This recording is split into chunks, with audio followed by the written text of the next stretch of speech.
This is the Crystal Chronicles, your Dissidia Final Fantasy Opera Omnia podcast, with Kreese, Mino, and Mark, bringing you all your Defo news and talk. Welcome to Season 3, the Chaos Era.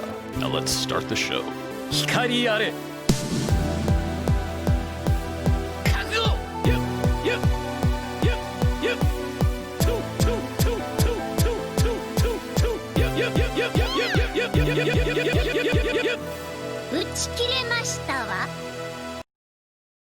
Welcome everyone to episode 109 of the Crystal Chronicles, your Defo podcast, where we bring you all the news and events of the day. Thank you, Macnol of Dissidia Info fame and Harriet for the subs pre-show. Appreciate all of that, and thank you all for joining us live on Twitch, where we get together every Thursday night at 8 p.m. Central Daylight Time to hang out and talk Defo. So, I'm Mark, and I'm joined by two co-hosts. The first is Mino Spellgood. How are you doing, Mino? Doing good, Mark. For the first time in a long time, I've had a very light workload on a Thursday, so feeling pretty refreshed tonight. Excellent. Kreese, how are you doing? I've got a headache tonight, so I'll try to tough through it. Well, we appreciate you being here, nonetheless. I think that's a word.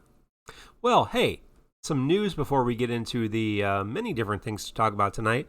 The summer Fiesta has began. We also got early July Chocobo panel missions, the Summer Fiesta 1 Chocobo panel missions. You can check out how to clear those quickly and easily at DissidiaInfo.com as Macnol puts together those Chocobo panel mission guides on DissidiaInfo.com. Some of them are pretty quick to get through. Yeah. Like, you get Dissidia item point items, enhance artifacts. There's one with killer bees that's not an easy one to do immediately. There might be one in the most recent story chapter. I'm not sure. I don't think so. There might be one in the Eldnarsh event. I'm not 100% sure on that. That's the only tricky one that I'm aware of at the moment. The rest you can get by just doing Aphmau last chapter stuff or just doing things that released since the Summerfest stuff released. Yes, our friend Black Cloud Strife, who is Black Nero on YouTube, reminds us that bees are in the Eldnarsh event. So you can wait, or you can go to DissidiaInfo.com and find out where those bees are and get them right now if you are just dying for it. Shaded Mystic says Act 2, Chapter 6 has a node with 7 bees. So good luck and kill those bees before they kill you. Murder Hornets are not in season, thankfully, anymore. We also received are receiving the rewards promised for Dimensions End. So the Dimensions End challenge rewards are available. So if you have cleared the first 12 tiers of Dimensions End Entropy, you will have received 5 books and 5 ingots tied to weapon realizations. So if you are still working on Dimensions End, you will receive the appropriate amount, and then if you clear them, you'll continue to receive them. You have that till the end of the month to do that as well. Part of the, I make sure I don't repeat this, but there is some sales going on, and that includes tome sales. So tomes are on sale in the item shop. I know I just spent 5,000 gems refreshing my tome stock, my triple item and triple XP, and even bought a couple triple gil as I'm running just a tiny bit low, and I had to run you have to run some golden cactar events anyway for the Chocobo panel mission. So all right, well, last week we introduced you to Act 2, Chapter 9, Light of the Light, that's a different thing. Light of the Living. So we are going to talk about the story. This is a spoiler alert if you have not finished it, or if you care. Just skip ahead a few minutes, or come back, finish the story, come back later. Hopefully we won't spoil. That's why we wanted to wait at least a week. It's been 10 days since the chapter has launched. So maybe future Mark will be nice and put a timestamp or something on the YouTube video. Yes. So we did do that last week, thanks to Paper Tiger. So yeah, it potentially could happen again this week. So you could skip ahead from the timestamp. But this is now spoiler territory for this story event. Kreese, what were your thoughts about Act 2, Chapter 9? Apparently, Machina is actually a good guy, and Ace is really mean. That's what I took away from it, that Machina is the hero of Type 0, and Ace is the villain. Isn't that the actual story? I don't know. I've never played it. Mino, what were your initial thoughts? People kept asking since last week. I actually really enjoyed it. I agree with a lot of people that this is probably the best story chapter we've gotten yet. I actually read it, and I have a lot of thoughts. Too much to go into on the podcast, but DFFOO is doing its job, because I saw over a dozen people in the community say they went out and bought Type 0 after the chapter, because they wanted to learn more about the characters because the chapter was so good. And then they said the story in the game is nothing like in DFFOO, and it's far, far worse. So, I mean, as a promotional tool, the fanfic writers at DFFOO are doing a phenomenal job of selling these games that sold very, very poorly the first time around. I still stand that the Gilgamesh Leo buddy cop story was the best part of the story so far for any Act 2 chapter. Yeah, well, we all did enjoy the buddy cop story. I did look, because we talked about it a little bit last week. I did look, and I believe Tactics ended up selling somewhere in the realm of 2.9 million copies. Type 0 in the realm of 2.5 million copies. The Crystal Chronicles Crystal Bearers sold a massive 75,000 copies. So Why did check that? I think Type 0 was 1.9. Yeah, there's been a couple of different releases. So this was over the multiple releases. So I mean, you can go buy Type 0 like Steam or whatever. You can still get it downloaded on the PlayStation Store or whatever. Can you actually play Crystal Bears without finding an old Wii copy of the game? I don't think so. Yeah, so I don't know what they're promoting. Re-released, no. And I don't know Crystal why they're Chronicles is still stuck on the August. GameCube until it gets re-released later this year. I just heard the announcement August 20th or 22nd for Crystal Chronicles Remaster. But yeah, I mean, I generally liked the story. I thought it was interesting to actually add to the characters instead of kind of rehashing the stories that we already know, although I like that. I mean, Record Keeper has done that, and I enjoyed that. But instead of just rehashing the stories or just kind of doing what did we call it in the first part of this act, just kind of, search for your memories kind of stuff. I mean, just kind of like a, fetch quest story, which really didn't advance the plot. At least this is kind of adding to the actual characters and adding to the story of Final Fantasy a little bit more than just, we're regaining our memories. So yeah, I enjoyed it as someone who's never played Final Fantasy or Final Fantasy Type 0, although there was a lot of Final Fantasy 8 love in this chapter as well. So, completely agree. I think I said this before, and you hit it head on. Is that I feel like these crossover fan service games are best used as giant fanfic vehicles. Like when you see crossovers, you want to see the characters interacting with each other as much as possible.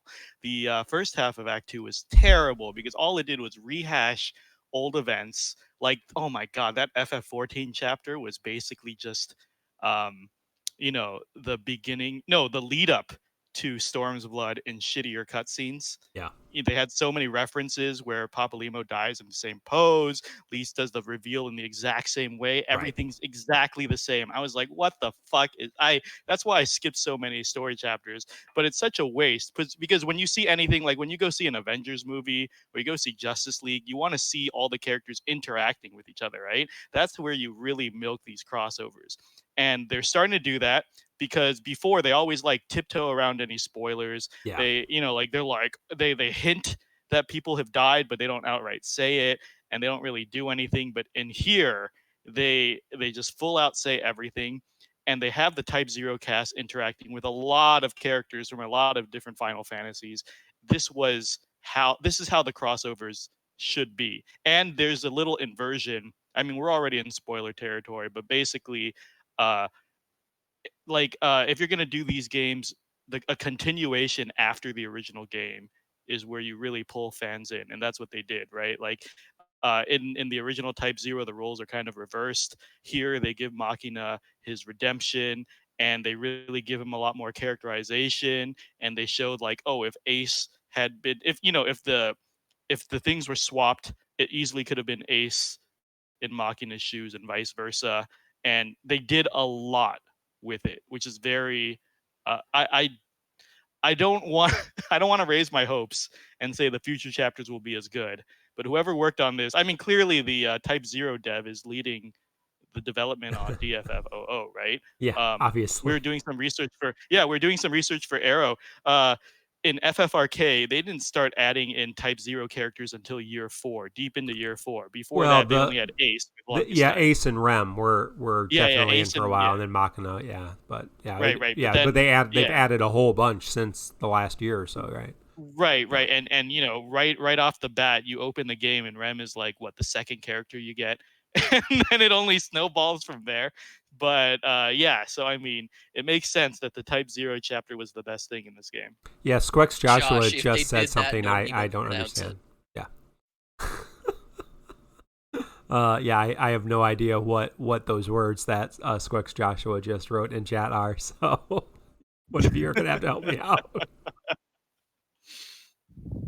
But yeah, no, I mean, I really did enjoy it because, like you said, the Papillon Lease chapter was really just tiptoeing around it, and this chapter was like right out. Yeah, I found you all in a pile of death, and I had to go back and rewatch that cutscene just to familiarize myself with it in Type Zero. But yeah, I mean, they pretty much spell it out. This is what happened, and allowed the characters to kind of move from. Oh, that's Moglin's actual name. Thank you, SQEX Joshua, for that insight. But yeah, I did, although the Type Zero cast has certainly gotten their love, I did appreciate seeing that additional growth, and hopefully it can, I mean, we could figure, because we could go look and see. I know you can read all the story chapters in Japan, and tell us what goes on, but, we try to enjoy it as it comes here in the global version of the game. So, Kreese, any final thoughts on Act 2, Chapter 9?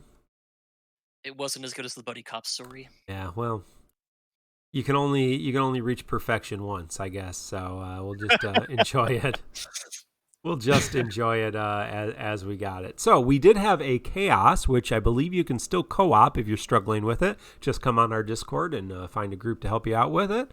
We did that co-op on the post show last week, so you can. We actually put that up on YouTube, so you can go watch it on YouTube if you want to watch us destroy the chaos event with the two boosted characters, and wonder why it didn't take very long, because that's what we did. So did you want to walk us through, Kreese, what this chaos was before we talk about Did we not cover it last time? I don't know if we covered it fully or not. We actually walked through it on the post show because we actually did it. I thought we covered the fight. Okay. We just didn't have time to cover the TCC challenge because we hadn't announced it. Yeah, so let's talk about the TCC challenge. Remember, this was the fight where you, what was this fight? You had to fight the things that flew, right? Or is that a different one? Anyway, somebody remind me what this fight was. The story fight. This was the the Pokemon. That's right. Yeah. The Pokemon.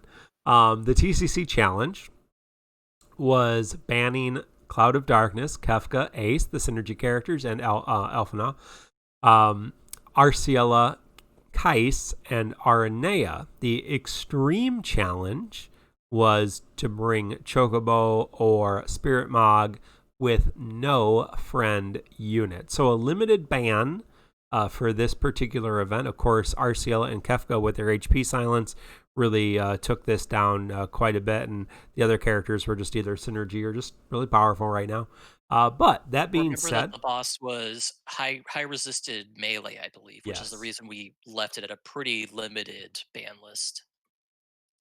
Yes, so we did. I'll put the names up there for the TCC challenge. Remember, go to thecityinfo.com or Reddit and submit your TCC challenge run. You just need a video.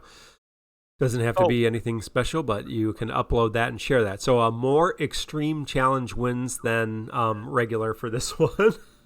Mina, what were you going to while say? while we're here, I believe Macknell and some others wanted us to answer one of these podcast questions. This seems to be the appropriate place.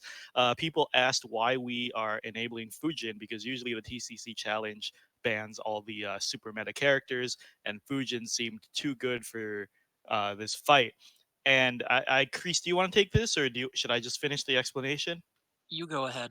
Okay, so basically, um, because the fight was already extremely restrictive with the fire ice absorb and the high melee resist, and because we didn't want to really limit, we felt like if we didn't enable, didn't let you bring Enchanter Imperil, the roster of characters getting through would be more limited than ever, because this fight is true cancer, and everyone who said they did the extreme challenge is a liar.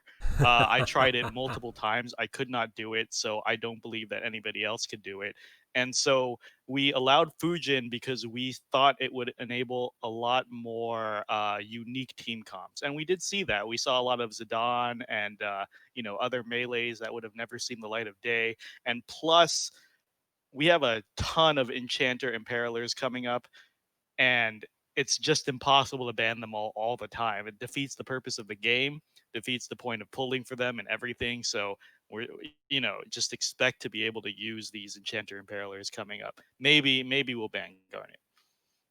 Fujin is a very powerful unit, but she's an enabler. You have to work around her. She's not an I win button. And what we were seeing was characters like Alphino and Arciela Kais, they just win on their own. They're powerful enough that they can carry a team just by bringing them, which is the reason we're those characters much more often than we're banning Fujin. And that's what you'll probably see going forward, is that they're just so powerful that they can almost carry a team regardless on what you bring along. They can carry much weaker characters than Fujin can. So There Square Enix was. Joshua, take a look at this list.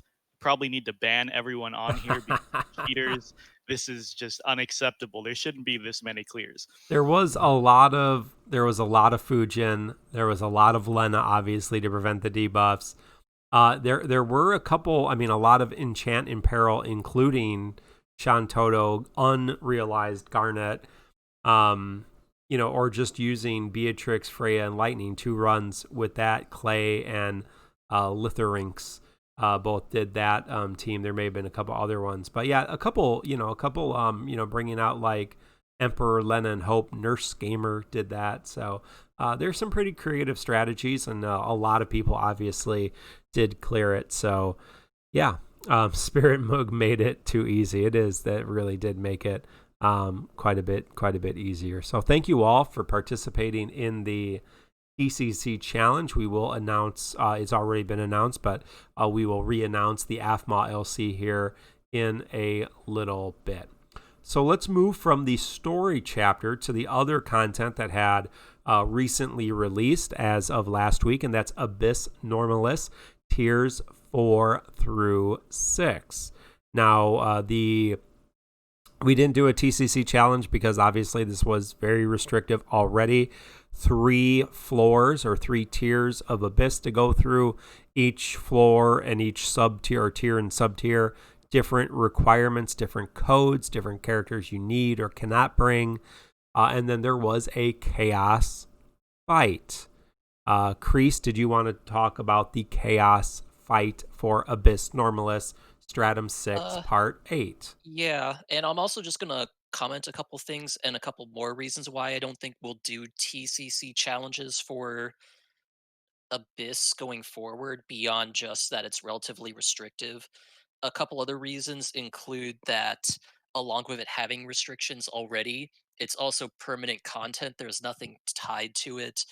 It's a relatively big time sink to get to it. And unlike it's similar to Dimension's End, where it doesn't really make sense to put any restrictions on it because there's no rush to get to it. It's not meant to snapshot the content where it is right now. It's meant to be something that you work towards over time. and forcing people to try to snapshot where the content is right now doesn't make sense. So we didn't do it for the first time. Abyss Normalis came around where it became permanent. The tier 3 or the third stratum in chaos, we didn't do it this time. So this chaos fight actually was not much more difficult, I found, than the Cosmos fight. The big difference was that it added a fourth wave. So it was 4 waves. The first wave was a Lamia Queen with a Kate Sif mannequin and an Edge mannequin. The Kate Sif mannequin always does its first turn of Mog Dance. The Edge mannequin uses its first turn of Smoke Screen, but if they don't have much health, you can kill them in 1 or 2 actions if you have good AoE attacks.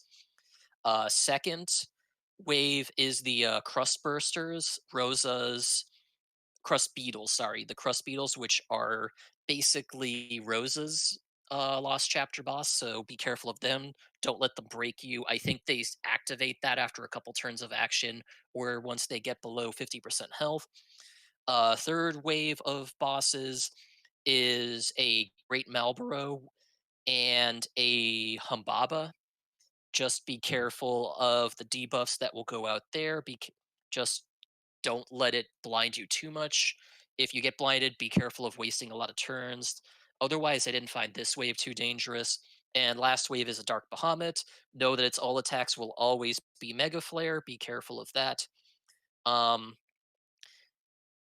I think it always starts with Mega Flare, so be ready for that. You either want to save your summon, I think, for the last wave to deal with the Mega Flare, or bring an HP Silence or Paralyze or something, or delays in order to deal with the Mega Flare, because it can hurt. Or bring a big Max Brave down so that it can't kill you with the Mega Flare. Something along those lines. What I did was I just brought Arciela and shut it down.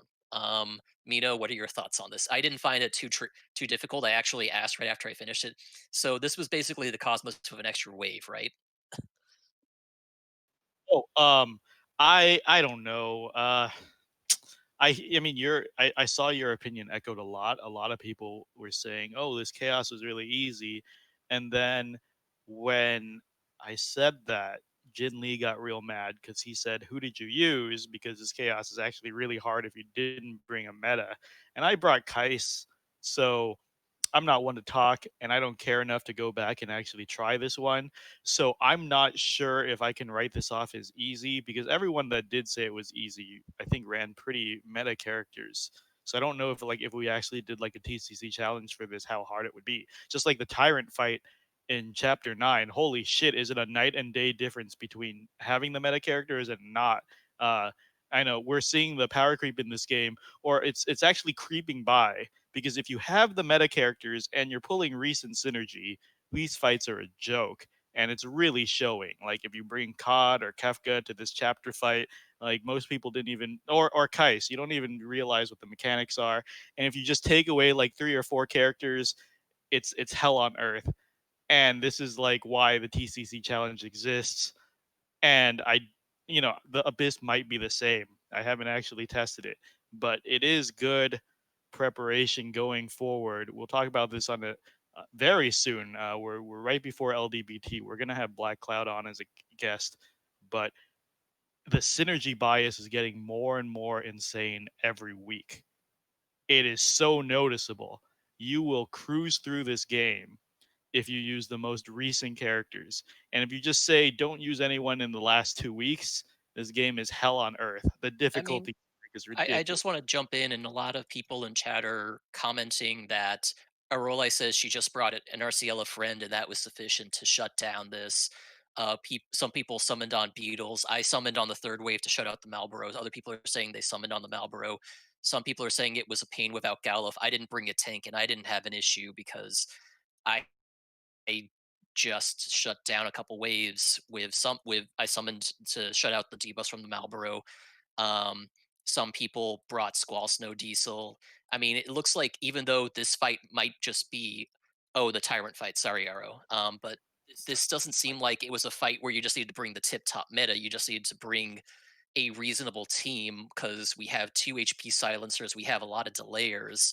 Um, the Dark Bahamut cancels its first Mega Flare, if you drop it below 60% of its HP before it does that, and it doesn't have a lot of HP, so if you summon on that wave, you can cancel that pretty easily. Or if you bring like a Leo or a Lightning or even a Vayne, you can probably cancel that out relatively easily. Yeah, you can't summon there's plenty of ways to shut it out, even without HP silence. Just to clarify, you can't bring Snow and you can't bring Friends to Abyss. The restrictions are Short Sword, Efreet, and Fists.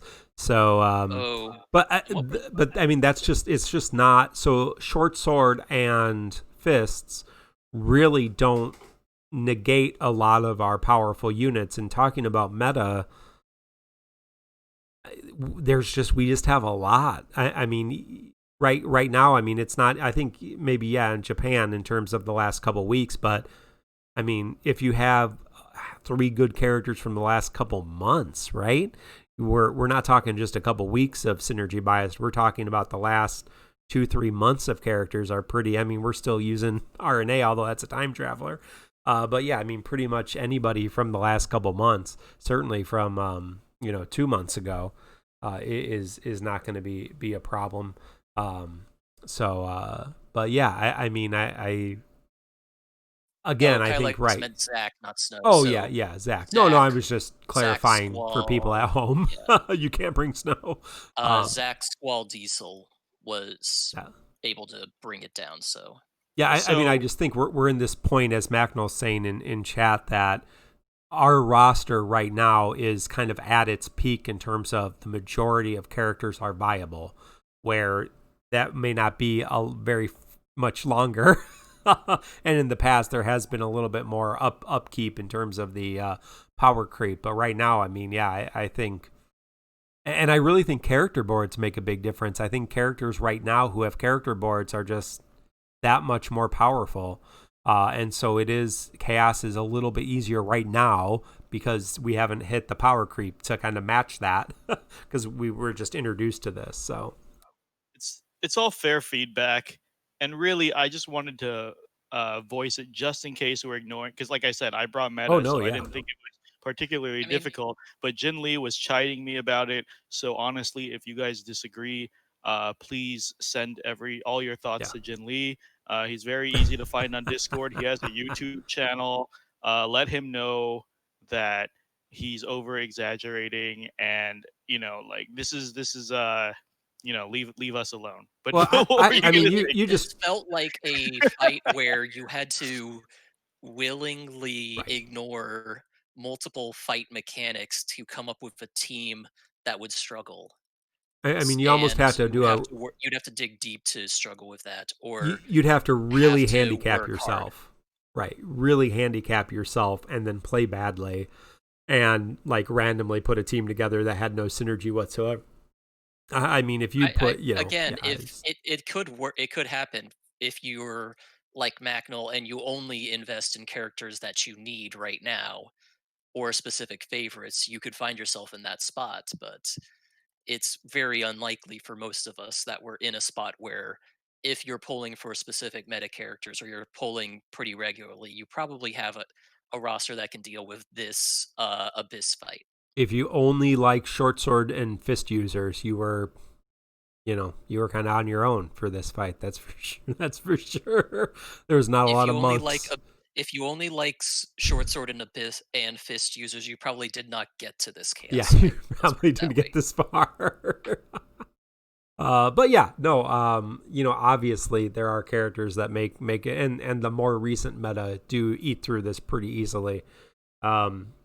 Yeah, I actually didn't even realize. I don't even have a screenshot. I usually take a screenshot before I go into the chaos fight just for reference, but I didn't even take a screenshot because I didn't think this was the chaos fight yet. So, yeah, there you go. All right. Well, if you are struggling with that, again, it's as Chris said, it's permanent content. There's really no limited time rewards connected to it. There's good rewards. Oh, there are absolutely no limited time rewards. It is 100% permanent. So don't fret it if you are struggling with it. You're gonna find it easier and easier as time goes past. That's the nice thing about it. It's not like Dimensions End where I really gotta beat this here in the next month if I want to get those extra rewards, and even then you really don't need to. But we like to think fear of missing out, right? All right. Well, Abyss is going to be there, so don't worry about that. But let's talk about Aphmau's Lost Chapter, Royal Puppeteer. So that brought us back Aphmau. She finally gets her EX and EX realization. It also brought us Lion, who already had her EX, with her EX realization. And I think Preesh was also on this banner, full Final Fantasy 11 banner. So, Kreese, do you want to walk us through what Lion got with her? Lion did not get much. All she got was an EX realization this time around. So Lion already had everything else. She got her rework, she got her 70 awakening, and she got her cursed artifact passives when Aphmau's event arrived. What was it, like 6 months ago now? Yeah. Sometime around then? 7 months ago? So all she got was the realization. Her realization brings her an HP plus, and drastically improves her base stats and her EX ability. Big thing she gets is her EX ability gains a lot more brave hits. It goes from 4 to 6. She starts with all her generic buffs up. Walk the plank now inflicts turn rate down to all enemies, and it now executes twice and gets a lot of brave flow. And that's it. That is everything she gets. Notable things about her kit, because it has been 7 months since we covered her. Her additional ability is a Brave plus HP attack, so it is a nice thing to use if she needs to attack and break multiple targets at once, because outside of her EX ability, she is a pure single target attacker. Um, she is not 100% dependent on her cursed artifacts, but she works a lot better with them. Her cursed artifact passives are Powder Keg Charge and Boost, and Buff Attack Boost up. Um, if you can get 3 copies of her dual cursed artifact passives, it makes her a lot more effective because it gives her 3 more uses of her skill 2 and a massive 60% increase to attack and 90% increase to max brave. And the way her basic kit works, if I recall correct, Mino actually has her kit, so he knows better than I do, is um, she deals weakness damage when enemies are not attacking her. If you use her sneak attack ability, Sorry, Kreese. It's guaranteed crits when enemies it's aren't. Is it? okay. According to her infographic, it also says she does weakness damage. So it's both? Tonberry Troupe, is anyone here to tell us if we're correct or wrong or both? Well, just finish and then we can correct that at the Again, end. I don't have Lion, I don't use her, so I don't actually know enough about her off the top of my head. But yeah, basic way she works, I know this much. If you use her sneak attack ability, it turns both of her abilities, sneak attack and powder keg, into their hide variants, where they're guaranteed to do weakness damage, regardless on whether the enemy is targeting her or not. Um, they also gain additional overflow. Um, Generic buffs depend on which ability she uses. She also has high turn rate on both sneak attack and powder keg. Notable differences between the two. Um, Powder keg has more brave hits. Powder keg has more base uses. If you have max number of cursed arts, sneak attack gains recharges when she uses her EX. Her EX dispels buffs. She triggers an additional holy attack of walk the plank if she or an ally attacked on a previous turn. So if the action right before her turn was not in enemies, basically. So notable things: you do not want to use her EX ability if an enemy just went, and powder keg applies debuffs. So those are the big things about her. I think I got all the big aspects of her kit.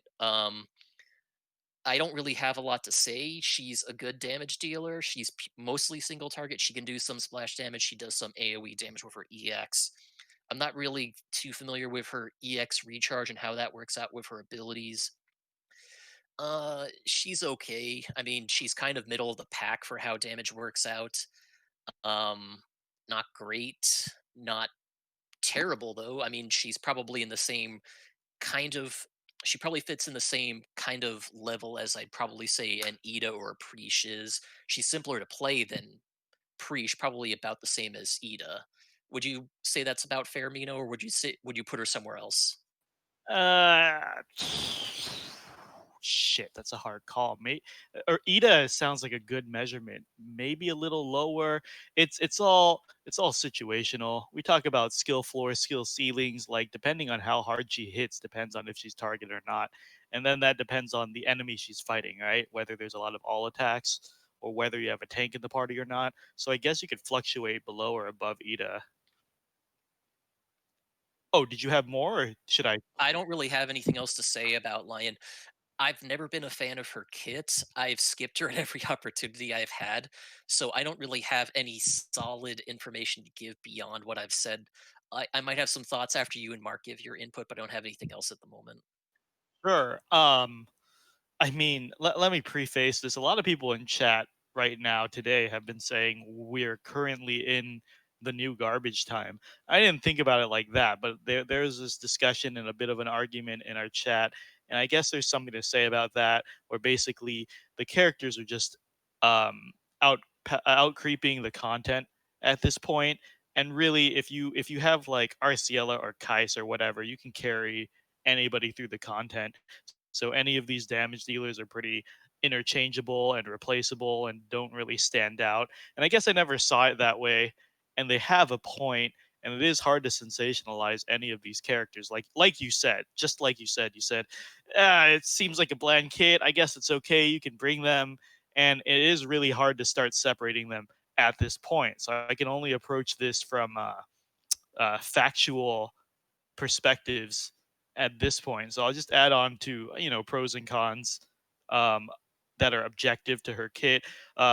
First of all, like you said, the EX activates um, when an ally goes before her, so you don't want to use it when the boss goes right before. It's a minor problem because her AA helps with this. As long as you pop the AA, it counts as her first turn, and then her second turn goes right away, and you can get the EX plus off right off the bat. Very convenient. It's a very minor inconvenience. We talked about how she needs to sneak attack. Oh, tested it.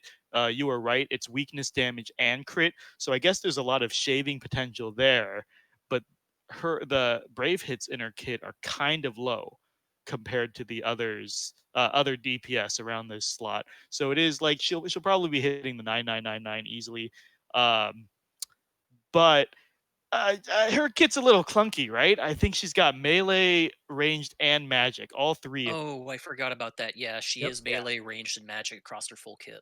And the problem here is that for some reason she has holy attached to her EX as well. So it's kind of like enchant proof. You can't exactly enchant her and get rid of all of her weaknesses. We've been seeing this a lot with Prish. In the recent months, I remember there were a lot of people who were hyped to pull Prish, and then they started realizing, wow, Prish's kit is really clunky. As I mentioned when we were reviewing Prish, it's like, look, she's got the physical hit, and then the magic hit that's tied to an element. So you can't enchant her to get around fights. The elemental resistances will always be there. She can't completely bypass that. And if you don't want to use that, then the melee hits are gimped as well. Like Prish is probably the worst out of a lot of kits, but Lion has a lot of echoes of that with the multiple types not being completely non-elemental, so you can't just enchant to get rid of it. And then she has the conditionals, which are kind of fun to play around, but kind of unnecessary, seeing how there's a lot of characters right now that remove any kind of conditional at this point. Again, I've said this many times, but if you're going to make conditionals, make sure they're worth it, right? Like if you're going to say, oh, if you only bring her to attack enemies that don't target her and she gets this huge bonus with guaranteed crit and weakness damage when you're not hitting, and extra potencies. Give her more than 4 brave hits on skill 1, or 5, 5 brave hits on skill 2, because that's kind of pathetic. It's I mean, sure, she can hit the 9999, but that's not fun to build around, because if you bring other people like Jack, and bring a good team comp with buffers, auras, and chance and perils, he can do a lot more.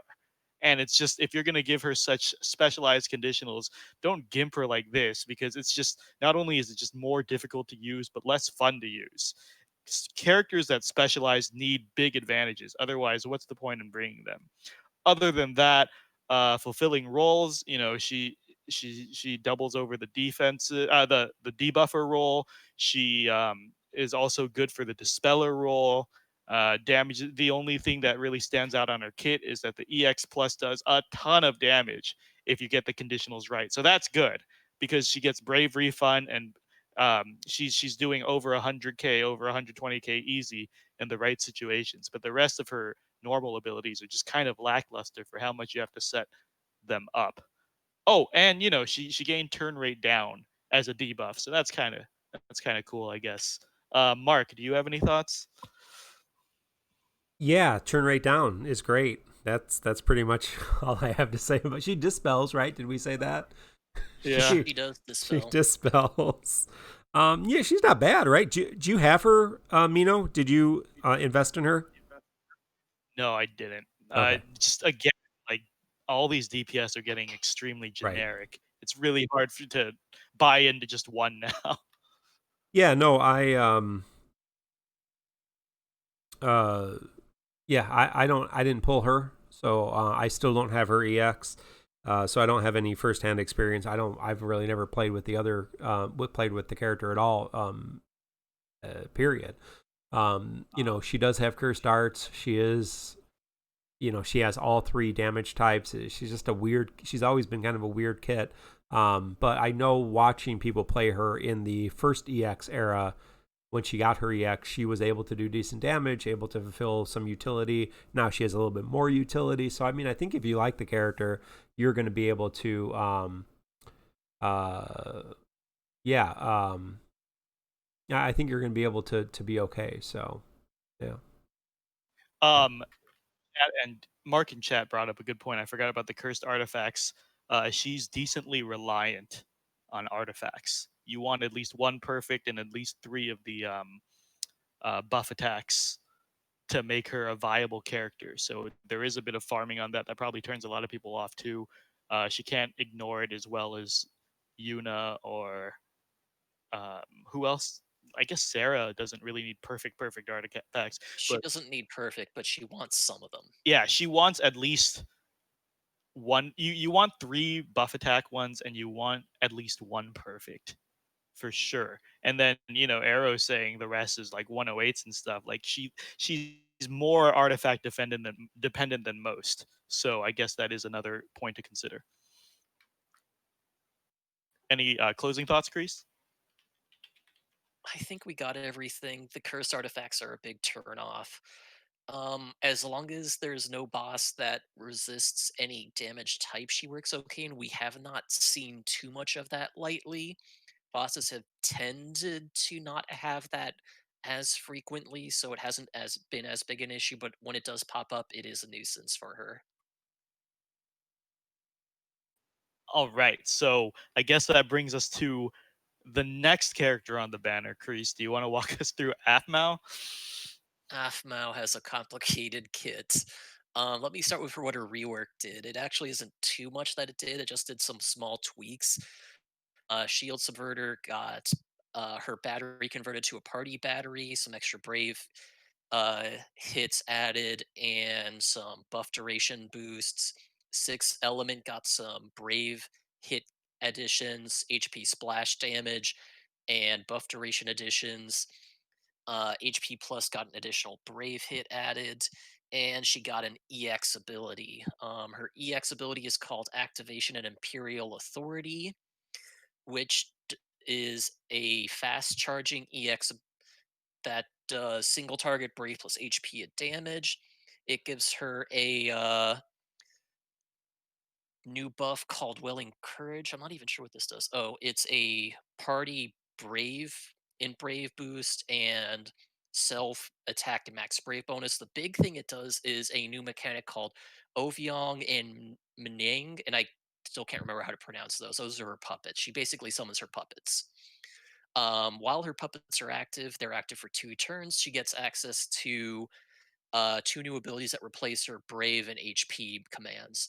They're both HP attacks and they do different things.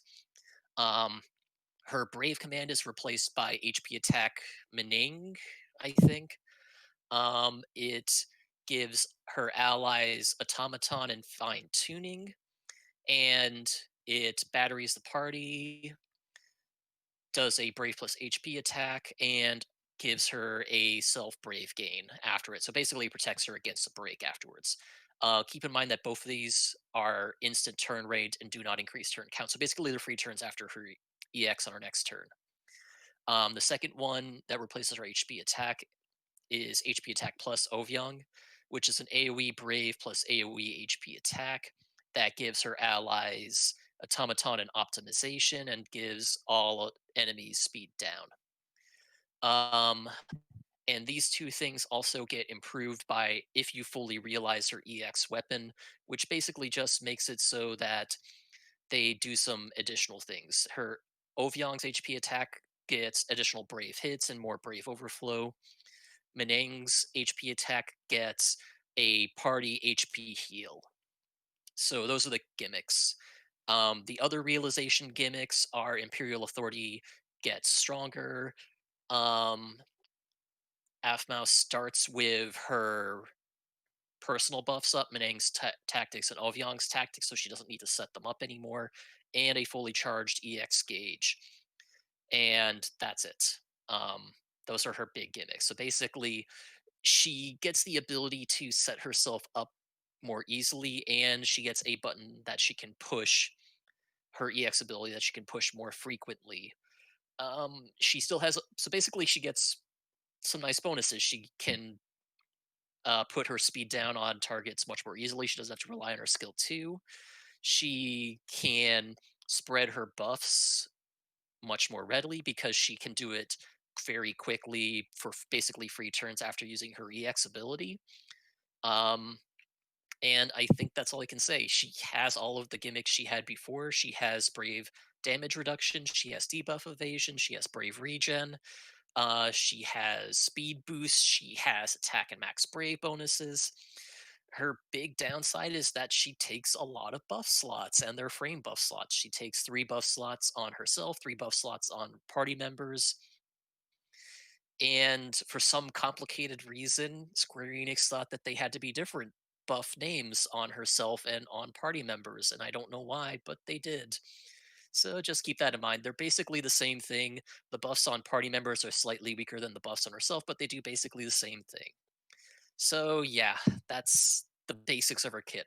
She is now with her EX, if you fully realize her, they shore up her weaknesses. The one thing she could not do before her EX was easily maintain her buffs on her allies very well.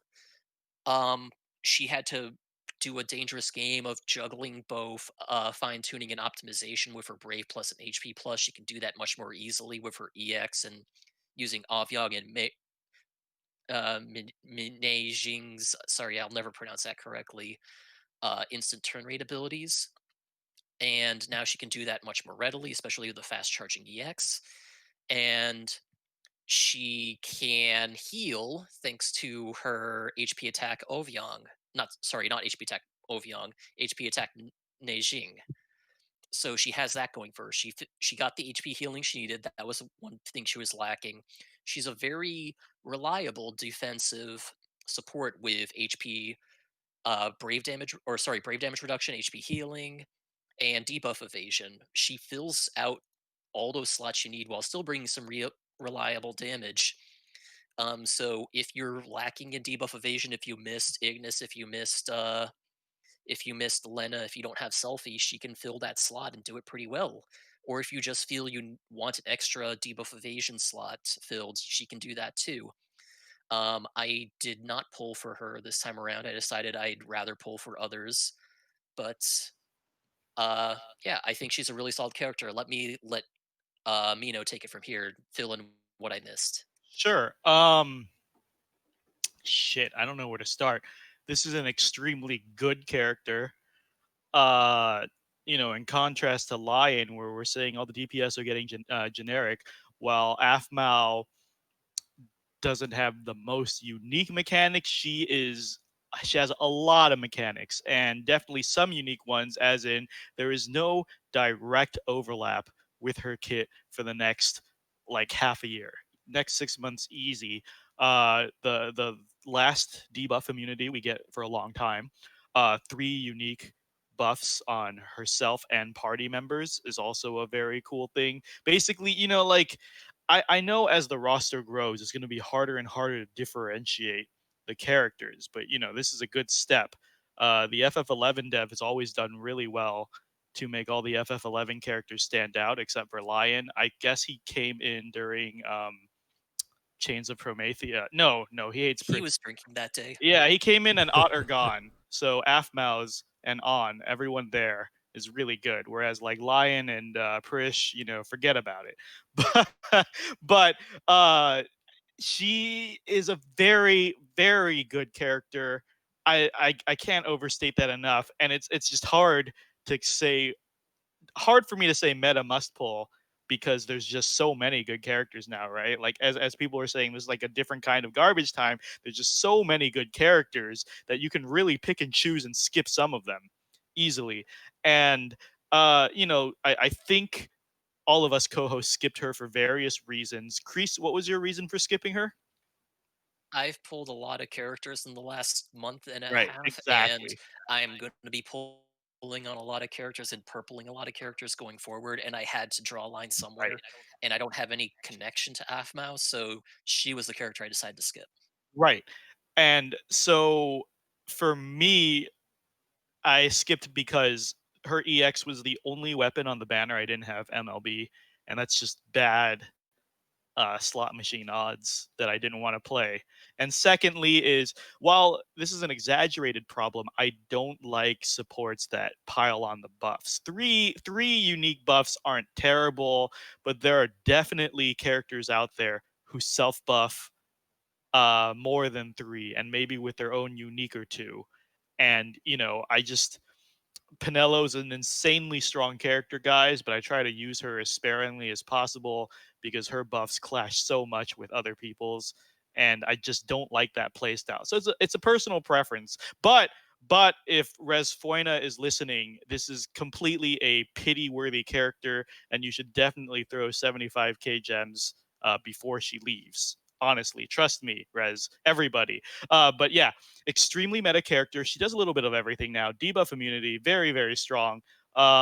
She's got regular healing now. Her Eye Brave regen is just off the charts. You got your free turns, and the buffs are just hard to wipe. Is another that's the pro side to her three unique buffs.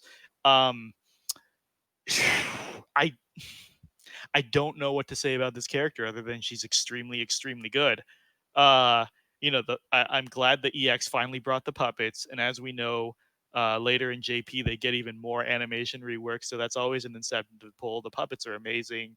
The character's amazing.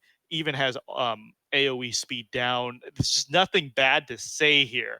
It's just that for Kreese and I, it definitely gave the personal preference to pulling. I will say though, as a big fan of Lena's kit, I think she outdoes Lena in almost every way. So if you've always been a fan of Lena's kit and you want more of that, I feel like Aphmau is the next logical conclusion. I Plays would say the only thing Lena has on Aphmau is the number of buff slots.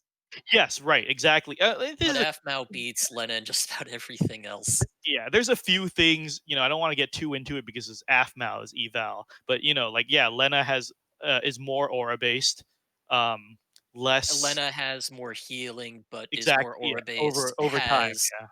but yeah, Aphmau definitely protects the party more, much more defensive, more will reduce the damage the party takes because you're going to take less brave damage. The party will be faster. They're going to have more brave regen, might be a little lower, but you're going to have more int brave. Yeah, I think Aphmau is going to be much more well rounded than Lena will be. Black Cloud Strife brought up a great point in chat. Aphmau doesn't have an overflow aura. That's something we take for granted with a lot of recent supports, that we all assume they come with overflow auras, so it is worth stating that she does not. But no, she's very, very strong. She's gonna hold fast until Lufania easily if you want to run this route. It's just very different. She has some competition. So again, it all just comes down to personal preference. You know, I would say her direct competition is Saz, who also plies buffs on the party. You know, of course there's going to be differences. You know, Saz can't heal, et cetera, but it's basically like, if you want to support that boosts just almost every stat to the party with a lot of buffs, or debuff immunity, there's just people around her. I don't know. She's insanely good though. So I don't fault anyone for pitying this character. Extremely strong character, almost good enough to carry your healing and buffing for the next couple of months easily. But again, again, personal preference. Mark, do you have any thoughts on Aphmau? No, I was just waiting for you guys to talk since I'm the character or person with the character. I thought maybe I would talk to. No, I'm actually playing her on stream, and so not well because I'm trying to listen to you guys and watch chat. Yeah, she's great. I mean, I think, the big thing with this character has always been debuff evasion. So if you have, she's, I think, our 4th debuff evader, Selfie, debuff evader, Iggy, debuff evader, Lena, debuff evader. All of them are EX realized. So if you have all 3 of them, she's probably a good, you can skip. But I think she is better than all of them. The buff slot management is really only in team creation to try to figure out teams where it's not going to be an issue, because keeping the buffs up is not an issue whatsoever. I mean, it's just with her free 2 actions, which I wasn't paying attention to, so I was burning through them with other reasons. With the 2 free actions, the puppet actions, she's reapplying her buffs all the time. Her EX charges pretty much every rotation. She only has 12 skill uses, but I just played through the chaos and I ended with 3 of each. So I was playing this time with Kais and Fujin, so it was a little easier. But still, yeah, I mean, it's going to be a while before she's really coming down on using all of her skills. So yeah, I mean, and she's fun to play. I mean, it's fun bringing the puppets and doing the damage, and she does great damage right now with her character board. She's doing a lot of damage. More, I think that's the big thing over Lena. She's doing a lot more damage than Lena, and she gets free turns. So the score requirements are going to be helped as well. But you do have to pay attention because she's not just to sit there and buff everybody. She does actively buff people. So, you can't run her with 2 other characters who are buffing everything else. But yeah, I really like her. I think she's fun to play. I've enjoyed using her and messing around with other teams that seem to work. But yeah, I mean, definitely, I have not realized Selfie or Lena. I kind of held on to both of them without realizing them. I have all 3 of those EXs. My Iggy is fully realized, but yeah, so I was able to pull her pretty easily in tickets and invested in her, obviously, for the show, and she's doing real good. So yeah, I like her a lot. Any other, I guess we can talk about the chaos. Let's go to podcast polls. How about that? Let's do that first to see who else pulled. As I said earlier, I did tickets, and Mino and Crease did the big skip for this one. But if we look at podcast polls, I'm scrolling up here for podcast polls. We had 2 people willing to pity, 7 people using gems, 51 using tickets, and 18 skipping. Of the people pulling for Aphmau's EX, 7 keeping it at an EX, 1 just realizing it, and 50 people fully realizing her. Of the folks who filled it out for Lion, 32 keeping her just EX, 11 realizing her, and only 7 fully realizing her. So sorry, Lion fans. There's obviously not a lot of you out there.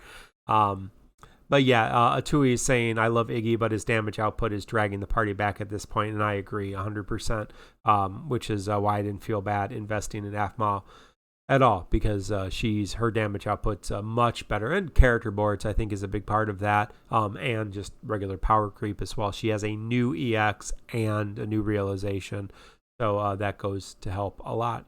The Chaos fight, which you just saw twice, because I played it twice as you were going through those. So it's a real hard one if you have Aphmau. Is two of the they're all machines. The first group is called Guardians. They have the Marlboro attacks. So Kraken Battle Program, Marlboro Program, and Ultimo. They have different battle programs that they go to. They don't have a lot of HP, so you can kill them pretty easily. And then you do fight one shift frame type enemy, and he has 2 adds, Death Machines. He does some pretty well. Kreese, did you want to kind of walk through a little bit on this fight, just in terms of some highlights of the mechanics? Yeah, I'll touch on the basics of the fight quickly. The first wave, the Guardians, are pretty basic. They go through 3 different behaviors, basically. They start in a basic behavior pattern where they have their basic attacks. In their second, or I guess their Kraken battle program, which activates at 80% HP, they get access to a couple high turn rate abilities. Nothing special there. They're magical in nature. One of them can inflict speed down, but nothing too dangerous. At I'm not sure when it activates Marlboro Battle Program particularly, but it isn't when it's green glow. Big thing to be careful of there is that when it's showing an all attack, it's about to use bad breath. Big nuisance here is that it will inflict blind. So be careful. You can waste a lot of turns dealing with that blind if you don't have debuff evasion and you get hit by it. And then it will go into Ultimate Weapon Battle Program, which is a purple glow. Um, be careful. Don't let, if it's showing an all attack and it's using Meteor, it will get high turn rate if it breaks a target. So don't let it do that because it can immediately shift into an HP attack after that. So be careful with that. Otherwise, they're not too threatening. They do not have much health, and they're also weak to lightning and water. Um, However, they are not. Uh, you cannot inflict or magic attack down on them, so you can't really reduce their attack much. They're not too much of a threat. They're just meant to waste some turns. The real nuisance of this is the real boss of this, the shift frame type BW and the 2 death machines it comes with. It is weak to lightning and doesn't have any other resistances that are notable. Uh, it is a huge HP damage sponge, though. It starts the fight with 2 death machines active. The death machines are nuisances. They are resistant to paralyze and poison, but not immune, and they are immune to attack. Nuisance because they can paralyze with Mind Stop, not guaranteed, but they can do it. The Shift Rain has 2 stances it'll be in. It'll be in airborne mode, and then it'll go into grounded mode. While in airborne mode, it just does some basic attacks, some air, some all attacks, and some single target attacks. It does have an all brave plus HP attack that it can do. It can be dangerous if you get broken from it or if it has a lot of brave before it does it, so be careful. On the ground, note that the text for what its behavior is on the ground is wrong. It is immune to delays except for those caused by breaks while it is on the ground, not the other way around. On the in game, it says that it is immune to delays caused by breaks. It can be delayed by breaks. That is what is actually correct. On the ground, it can inflict several debuffs. Just be careful of that, and it can do another Brave plus HP AOE attack. Um, if it does take off again, it will resummon any death machines, and it will buff up the party again. or it will buff up the party with a bunch of generic buffs for several turns. So just be ready to deal with those. This isn't a too dangerous thing if you bring something that can if you can bring somebody that can dispel, or somebody that's can provide some debuff immunity, and you just be careful and avoid the breaks, you'll be fine. It's just a big damage soak. The big danger here from what I saw was just working within the turn limit. Mino, what were your thoughts on this? I'm the wrong person to ask, Kreese. I've been exceedingly busy these last 2 weeks, so I haven't been challenging myself on these fights. So I'm just bringing meta to knock this out of the park at this point. So I don't have great insight on these fights. I think I snowballed through with shoot, I don't know. I've been running Fujin Kaisen a third lately just for fun. Uh, but I promise I'll get back, and that's why like I haven't been involved with the TCC challenge lately too. It's just work's been terrible, and I can't talk about it because our listeners hate when if we ever talk about politics of the real world. So I'll throw it back to you, Kreese. Well, the thing I would say about this is the HP silence does shut it down as well. So now we have Kefka and Arciela with the HP silence who are doing good damage, who are recently buffed, have character boards, recently realized. So both of them really help shut it down and add in, obviously Lena, Selfie. Iggy might be pushing with the turn counts depending on who else you brought. But I think Vince was talking about Aphmau and Ramza working together. Yeah, they don't. No, there's no turns in that kind of team. Even with the buff situation, it doesn't really matter. So yeah, I ran as we were watching on stream, not particularly paying attention. I ran Aphmau, Arciela, and Zidane, and then Aphmau, Fujin, and Kais. And they obviously got through it pretty easily in under 50 turns each run. So. Yeah. HP splash damage, AoE damage helps with the death machines quite a bit. If you find yourself having to spend a lot of time dealing with them, it can take away from dealing with the real boss. And as I said, it is a damage sponge. So that can be turns wasted not dealing with the boss itself. But it's also dangerous to leave those small adds up because, as I said, they can do a lot of nuisance breaks. They can proc paralyze at inopportune times if you're not careful. So it's really a balancing act on do you have the damage to deal with these guys? Can you deal with them? Can you kill them fast enough that you can deal with the boss? Well, that brings us to the TCC Challenge, which has already been announced. Let me pop it up here. The regular TCC Challenge, if you surprise, has banned Arciela, Kais, Kefka, Cloud of Darkness, Aphmau, Snow, Zac, Ramza, Lightning, Aranea, Friend Aranea, Aphmau, Lion, and Preesh. Guess screw Preesh. She doesn't get to play in this one either. So, does this are also are all of those characters also banned as friend units? Is Macnalon or Kreese? Do you have an answer to that? Yes, they are. Okay. So new for this TCC challenge, all of the regular characters are also banned as friend units. So we actually started that with the story chapter TCC challenge. I didn't even realize that. So yeah, there you go. Alfie. Alpha dog. Yeah, so they're... we had to start doing that once Kais was released because Kais, as a friend unit, trivializes fights. So all of those units are banned and also banned as friend units. So you can bring anybody else, but you cannot bring those characters or bring them as friends. Now, the TCC Challenge X-Treme, a little different this time. The same characters are banned, so the same characters... Arciela, Kais, Kefka, Cloud of Darkness, Aphmau, Snow, Zac, Ramza, Lightning, Arciela, Lion, Aphmau, Preesh are all banned. No friend unit whatsoever, Chocobo or Spirit Moogle Summon, and there's a special requirement. You cannot kill the death machines, the two ads in the final wave, second wave.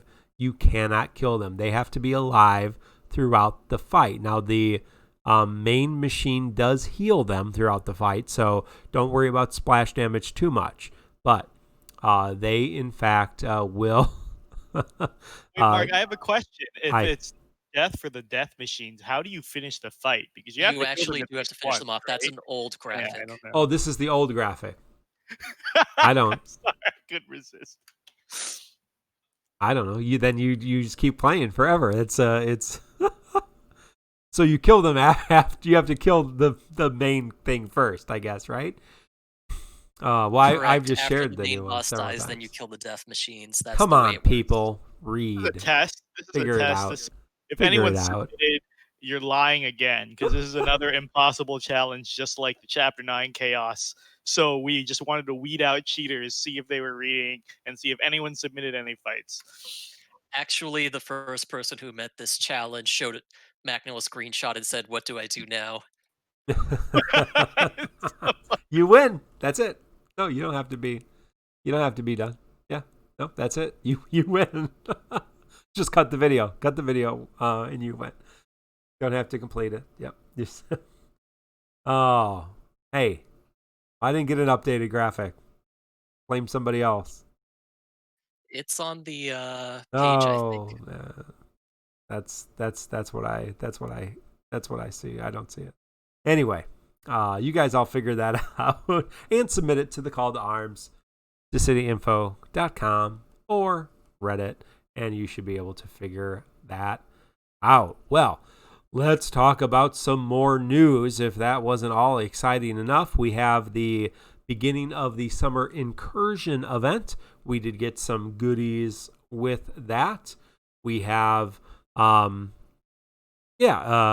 banner to pull on. This was the banner in the Japanese timeline that had Kater, Leo, and Penelo, but surprise, there is no Kater, there is only Kain. So Kain comes from the future with a rework and an EX realization. Grace, tell us what Kain got. Kain is a DPS. The end. Yep.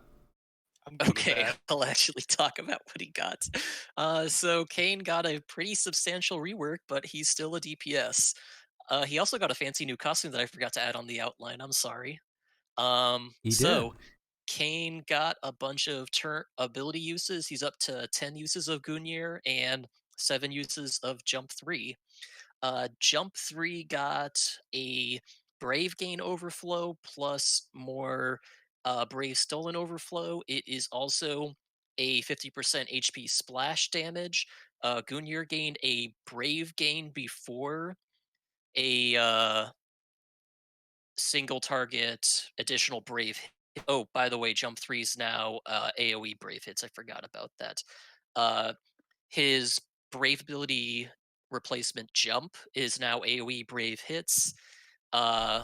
His EX realization turns Fang and Claw into a Brave Gain followed by Brave hits. He gets more Brave hits. He gets HP splash damage. Non-targets become launchable after the Brave attack. He starts with all his buffs up. He gets a huge attack bonus, max Brave bonus. He gets HP plus. He gets more Brave hits. He batteries allies based on HP damage dealt, and he gets a delay on all targets. So it's a nice thing. Oh yeah, he also gets character boards, and the character boards cause allies to do additional damage during chain attacks. I think that's everything. He's a much better damage dealer. I still think Dark Knight Cecil's a better launcher if you want a launch character. Other than that, I mean, if you want a very powerful, very simple character to do damage, he's very good at it. He hits very hard now, and he will work great if you just want someone to push buttons and win with. Mino, what are your thoughts on Kain? Square Enix Joshua literally just said in chat, Mino, tell me how his abilities are different from Sync's. All right, look, I everyone saw this coming. I have so much to say on Kain. Kreese and Mark, just cut me off when this gets too long, but just so many feelings about this character. and the fact that he time traveled. Let me preface this. Is very important lead in.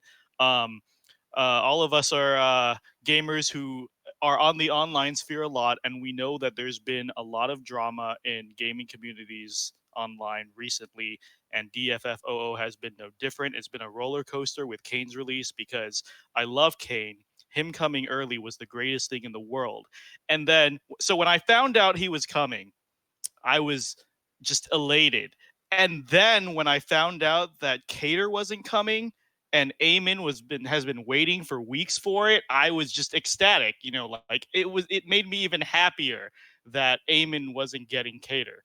And then Eamon started liking Kain, and his enthusiasm for Kain has been killing mine for the last 48 hours, and it's just been up and down, and it's just a roller coaster of emotions. Just like, you know, I'm still days after The Last of Us 2, I've been grappling with how do I feel about this subject.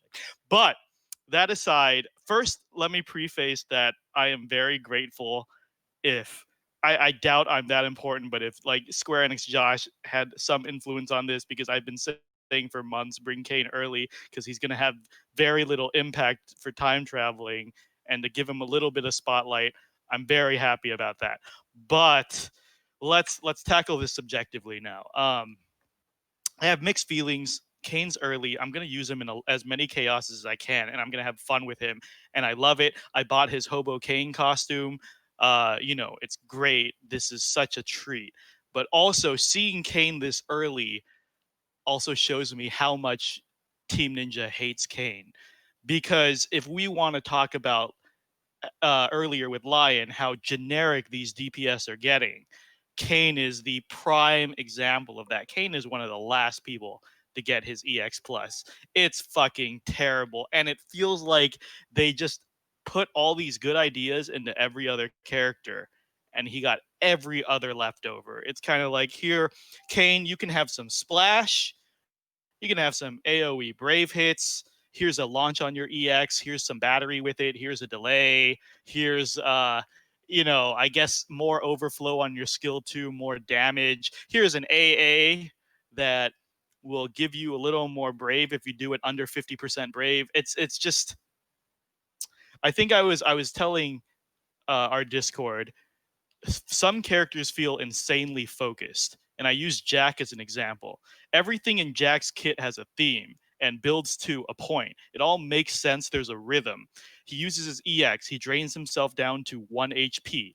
Then he gets evasion and his attacks drain, and he slowly builds himself. He heals himself through his attacks, and he's rewarded for hitting broken targets or breaking targets. Then he's back at full HP, and he does it again. And you know, there's some turn manipulation in there. Nothing in Kain's kit really makes sense. They just boosted all the numbers, threw anything at the wall and see what stuck. You know, like, how does his skill 1 synergize with his skill 2? How does any of that synergize with his EX or his AA? It just feels like he's like the fact that he's not the best DPS coming 3.5 months from the future to now says a lot, when he releases in the normal timeline alongside Arden LDBT, after Noctis LDBT, you know, after a lot of big He DPS. also releases alongside Renoa LD. It's so shit. Yeah, Renoa gets so many new mechanics with her LD. She becomes a viable healer. You've got Realm releasing before him, and she's actually Lufania viable. Kain is just a giant piece of shit. Okay, but I'm getting carried away with the bias. Here is how Kain stacks up in the current era. Kain does everything 8 or 9 out of 10, but not 10 out of 10 with our current roster. And he's not the best, and he's not the most interesting to play. When it comes to pure DPS, he hits very hard, and his DPS is definitely in the top 10 percentile. But there are characters who are more interesting to play, who can squeeze out more DPS with their free turns and good play, such as Cloud of Darkness, Lightning, Jack, Zidane. They're all very selfish DPSs that bring a little more to the table and can hit harder if played well. And the skill ceiling and skill floor, if you stand on Kain's skill floor, you can touch his skill ceiling, because it's really hard. That's the only good thing I can say about him. It is really hard to play him wrong. You kind of just press buttons and he's going to do damage. And you could try to optimize it, but not really. His whole gimmick is he has insanely high turn rate. So he will like kind of steal turns. His turn will jump forward a lot, which makes his EX pretty decent to set up on the launches and delay. But you could just play an actual turn manipulator like Lightning, Vayne, or Jack. And his DPS is good, but again, not top tier, because you could just play Lightning, Vayne, and Jack well, and it'll feel more rewarding and they'll do more DPS. He's not the best launcher here. Launching on EX and battering isn't even a unique trait. You know, splash damage here, overflow there, that's not even that unique. I just don't. He's not fun to build around, because with other DPS, they have mechanics and gimmicks that you can really, really build around. Here, Kain is just slap auras and enchant imperils on him, and he'll be doing pretty much the same thing. I think I went back and forth with Quetz on this. I think I finally agree with Quetz that this is a third slot character, as in, if you bring two characters that deal with the fight's mechanics, if you bring the element or like the HP silence that shuts down the fight, or debuff immunity or whatever, and in the end you just need pure DPS, you bring Kain. You put him in the third slot, he's just going to bring the pure numbers to compensate for any lack of DPS in the future. And it's just, he has no interesting mechanics. He goes fast. He takes a lot of turns. I mean, you can have longevity. His HP plus is great. His skills are great. Again, he does everything 8 or 9 out of 10.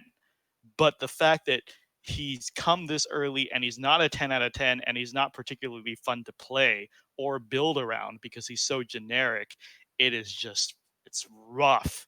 I really want to like this character, and I'm going to like using him, and the Hobo Kain costume is amazing, but it's just like, in terms of pure mechanics, I cannot, in all honesty, recommend this character to anybody, because even if you just want to mash buttons and win, and Kain is that type of character, you've got Aranea coming in 2 weeks, who's even better at mashing buttons and winning, and has a more interesting kit, and has more team utility. You know, like, if we want to talk about Kain always being a victim of poor timing, if Kain was the only new time traveler and only big character in this summer banner, he would be very cool, even next to Cater, very cool. But the fact that they're re-releasing Aranea right next to him makes him dead on arrival, and it's just so fucking sad. And I just so mad. Team Ninja just hates this character. Everyone gets something unique. Even Maria, whatever. Like Leon and Realm, a lot of these late EX pluses get some gimmick. Like, this is why they're late. They are so strong. Leon and Realm can be run in Lufania because their gimmicks are so unique and strong. And Kain is just numbers. Numbers and numbers and numbers. Like, give him some shit, guys. Like, give him free skill use at least. Something on break. You know, anything that the recent DPS have been getting. He feels like a 35 CP era character. His kit is literally Terra's kit back when EX Vanilla launched, or when her 35 CP was here. It's the same kit as characters from 2 years ago with bigger numbers, and it's just the shittiest fucking feeling. I'm gonna pass it. Mark, do you have any thoughts here? Well, I think it's appropriate that he got the King Piccolo costume, because just like King Piccolo, who was a major nemesis in old anime series, by the time you get to the anime series that everyone knows, he's just kind of a secondary character. And that's kind of where Kain is, I think, in the roster of Defo right now. You know, we've just had a ton of ranged characters. I mean, it's just like you said, he doesn't get enough. And this is a character from 3 months from now. He should, like, his EX realization should have been much more loaded, even for a damage dealer. Now, given, I mean, I think let's see, you know, with some brave reduction, his potencies are really good still, so he's still doing damage, but all of the other launchers are not just damage dealers, they're really good utility characters. You know, even Zidane has buffs or debuffs, and is able to do some other things. Diesel has his own mechanics and more consistent launches. Yeah, so I mean, I think those are the two fairest characters to compare him to are Zidane and Sync, Diesel, too. and Sync, yeah. And he seems comparable to them right now. Again, a month from now, 2 months from now, maybe his damage is going to outdamage theirs, and we just don't see it yet. So I mean, let's wait and see. That being said, he literally doesn't do anything else besides damage with the occasional launch. And a little bit of splash damage and a little bit of turn delay, but again, we're at this point where a lot of characters have turn delay. Like it's not like a unique thing anymore. So I don't want to crap on Kain, but I certainly didn't feel like with a banner with 2EXs I already had that I needed to pull on him. That being said, if you don't have any of these characters, or if you're a new player, if you're new to the game, this is not a bad banner at all. I mean, you have Leo, who's a very solid delayer, support / damage dealer, single target damage dealer. Penelo, who's a great healer, great support character, and Kain, who's doing excellent range damage. So, I mean, it's a really good banner if you don't have either any of them, or if you're a newer player. Now, that being said, we're going to have Eldnarsh and Garnet in a couple days, and that's also a really good banner, but with just 2 EXs as opposed to 3 EXs, I guess. So I feel kind of bad because I wish they would have done him a little bit better. Like I said, I think the jury's still out in the sense that, potency-wise, he may still be hitting a lot harder than some of these other characters a couple months down the line, but I don't know that for sure. We'd have to kind of talk to some people. But from the conversations that I remember when he did get his realization in Japan, he wasn't particularly overwhelming because, again, by that point we're a couple months into LD era. So those are the characters that people are using. But yeah, I mean, I think Mino said it best. He's a favorite, and he's going to do damage, and he's easy to play. So that's something. In terms of, go ahead, yeah. Well, I was gonna say I gotta at least, I guess, close it out with some positive statements, according to chat, and there are a couple. One, like I said, the big selling point is he's very, very easy to play. It's hard to fuck up on him, but again, RNA is coming, so that's a moot point. His burst damage is incredible. If it's a shorter fight and you just spam hits, it works. He is built with brave damage reduction in mind. So when brave reduction comes in and a lot of DPS are kind of cut off, he's still going to be hitting just as hard with similar buffs and chance and perils. He's going to be hitting those 9999s pretty easily. So that is a plus side. And it's just I don't know. Like, there's just more interesting characters to play, or like just pull during the LDBT era. SQEX Joshua is saying Kain doesn't have any debuffs, which means he's very compatible with Kefka. So now we know really why Kain jumped a few months for Joshua's meta team. Yeah, that's that's very square. I'm glad we got that on stream too. Yeah. That is fair. He has no debuffs. Yeah. which is considering that can be a pro. He doesn't have any debuffs and 3 self buffs, so I guess you can like shove him into teams with like Aphmau and Kefka. Hey, somebody run a Kefka Aphmau Kain, let's see how that works. But it's just oh my god. I mean, here a lot of people are saying this, and I gotta agree, and I gotta echo this on the podcast. One is a lot of people are saying Kain should have come early when Dessel came. If he came when Dessel came, he would have actually stood out by out damaging everyone before him, before the insane DPS like Lightning and Zidane came forward. Like, he would have at least had a moment to shine. And the second thing is everyone's saying like, yeah, some of these final EX pluses are complete garbage. And I've said this in the past. Square Enix would do well. Like, this entire summer banner should have just been all of the future EX pluses so they would see some play.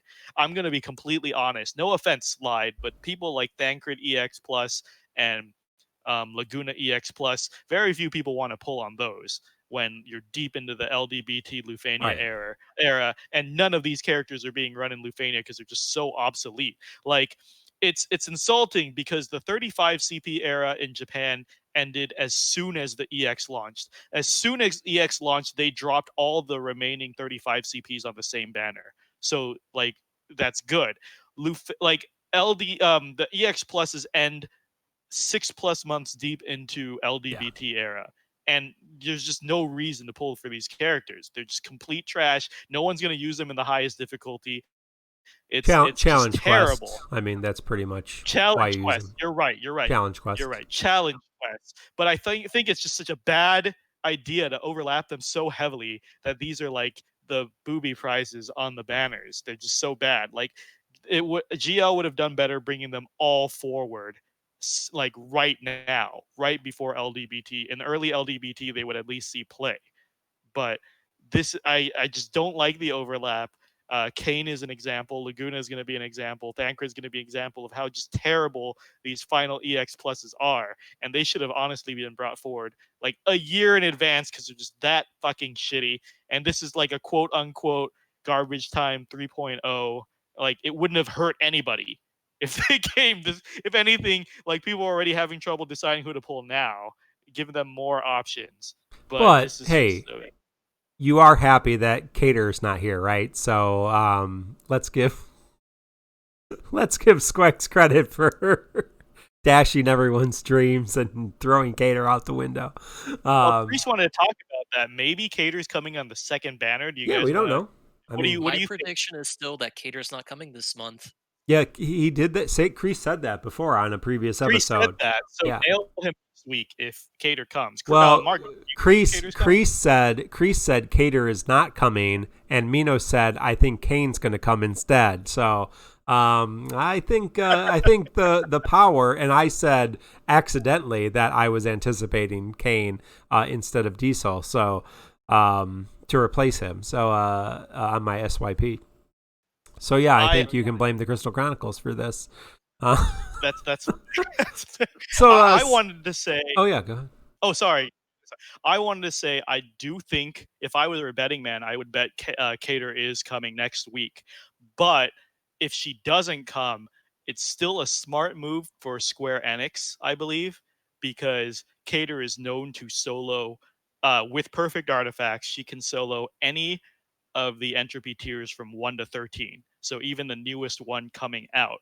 So if Square Enix wants to not release Cater when the entropy rewards are running hot, and they do, because the whole point of the entropy rewards is to incentivize people to pull and clear it in a timely manner, right? That's the whole reason we have it. It's like a little time pressure to pull a better roster instead of waiting, playing the long game and clear it and get your immediate rewards. If Square Enix shut Cater down, it would be a better business move because instead of there's so many people planning to pull Cater just to solo an entropy tier, they would actually have to pull more to do entropy tiers. So I think it's a very smart business move. And the only precedent I will say is that people are saying, well, Global never delayed any characters. You guys forgot that Vaughn was delayed 3.5 months, which is when Cater would come back again. Cater comes back on the Arden banner. Vaughn was supposed to come out as one of the very first EX pluses. He got pushed till Bosch's banner. So there is precedent. And like I said, if I were a betting man, I would say Cater is coming next week. But I would also think it's very smart of Square Enix not to release her next week because too many people trying to game the system and pull one character. Saying clarification, it was his rework that got delayed, not his EX plus. Yeah, the rework. Whatever. Right. Yeah, and there was some Cloud's rework was delayed as well, right? Cloud rework got delayed months and months and months too. With his 35 CP, he was originally supposed 35 and Terra's first rework. Yeah, Terra's rework. Yeah, I don't recall. Remember, they cited the reason. I still have a screenshot. The global stream, I still have the clip of the stream. They said that the reason they delayed Cloud's rework was because he would be quote unquote too strong if they gave him his rework on time compared to JP. They could easily cite the same reason for Cater. And again, I think Cater's coming, but great I business. still suspect we will not see her until August at the earliest. Great business move to delay Cater. People are saying, well, they're going to kill Cater if they don't release her. None of you like Cater. Don't lie to me. Nobody cares about You're Cater. pulling for meta reasons. Get the fuck out of here. Nobody likes Cater. Come on. All of you Type 0 fans, even she's not high on your list, is she? She spent most of the game crying, so yeah, no, I'm joking. We love Cater, of course. So let's look at the podcast polls for this surprise banner, as you could anticipate. The majority of people skipping this because it's 3 EXs that we already have. One person willing to pity, one person willing to use gems, 12 using tickets, and the rest skipping 49 on this. Of those who got Kain, 6 keeping him realized, 6 keeping him EX, 3 realizing him, and 15 purpling. So there are 15 people who are very angry at you, Mino, including yourself as you purpled Kain. So, yeah, I had it myself. So yeah, no, again, he's great, right? And he's just very simple.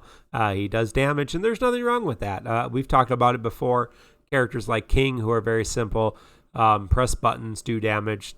Every once in a while, you need a character like that, and Kain does fill that role very nice. He can kind of be thrown on with pretty much anybody else, but he's not adding any support, although he does have a D-Sphere, so you can throw a D-Sphere on him to give a little bit of party boost, so that is nice option for a selfish damage dealer to have that D-Sphere as another option for party utility. So, I was going to say, what's next after that? Yeah, just the rest of it. There is a co-op, the Summer Incursion co-op. There is a level 70 and a level 100. I just did the level 100 on stream, where you fight 3, a mom bomb and 2 other bombs, and then the second wave is the Phoenix. Just remember to have somebody have Brave when the Phoenix revives, because it does a AoE Brave attack, and if it breaks you, you might die. So just don't do that, and you should be fine. It's not terrible. The level 100 goes pretty quick.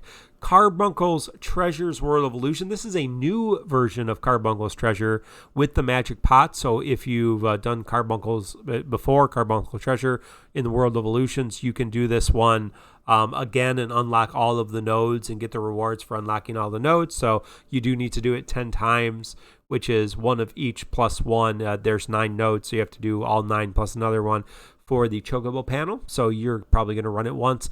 And if you get a magic pot, you either need to Brave or HP attack it, and it will give you extra rewards. So yay, magic pots.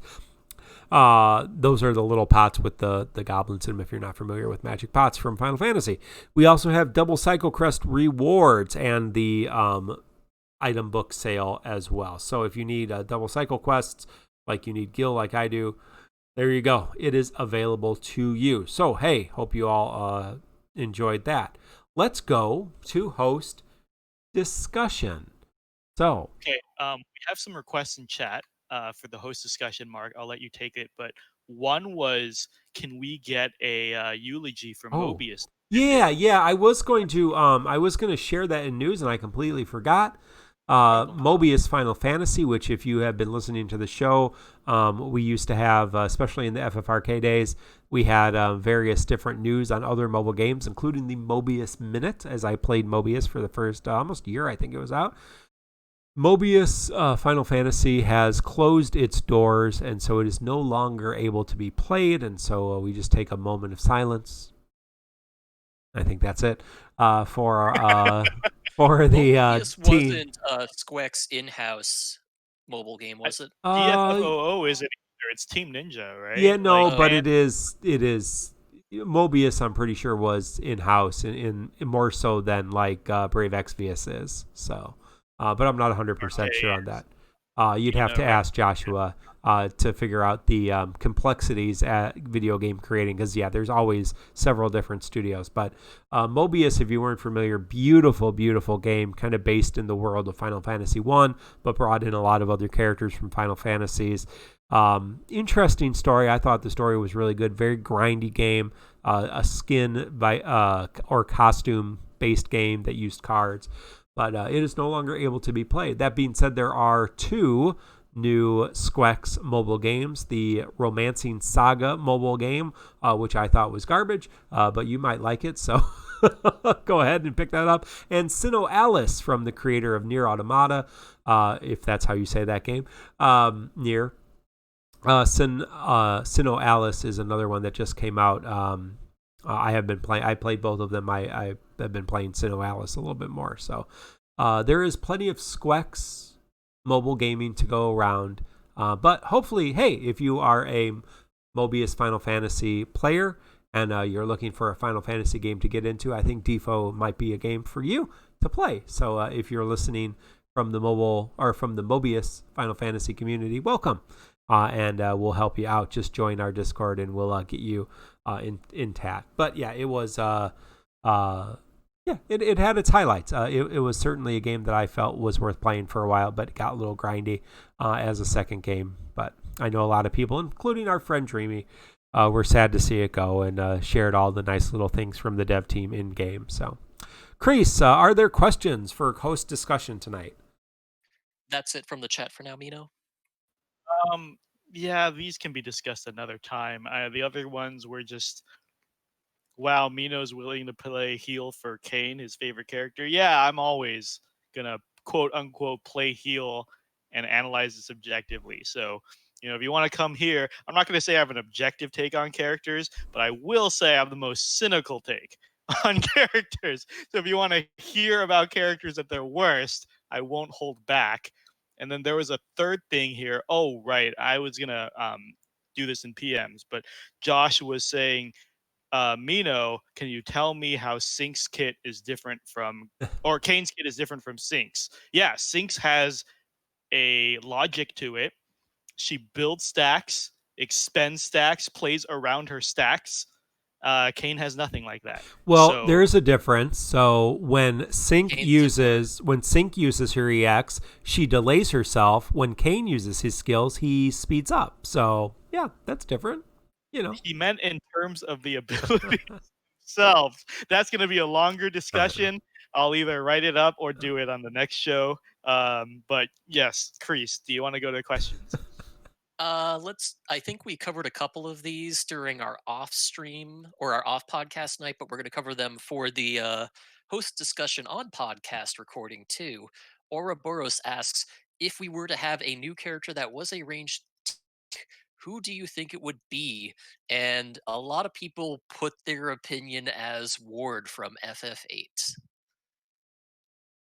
So I missed part of that. If it's a new character who is ranged, you what? cut out a bit for me. Yeah. Oh, sorry.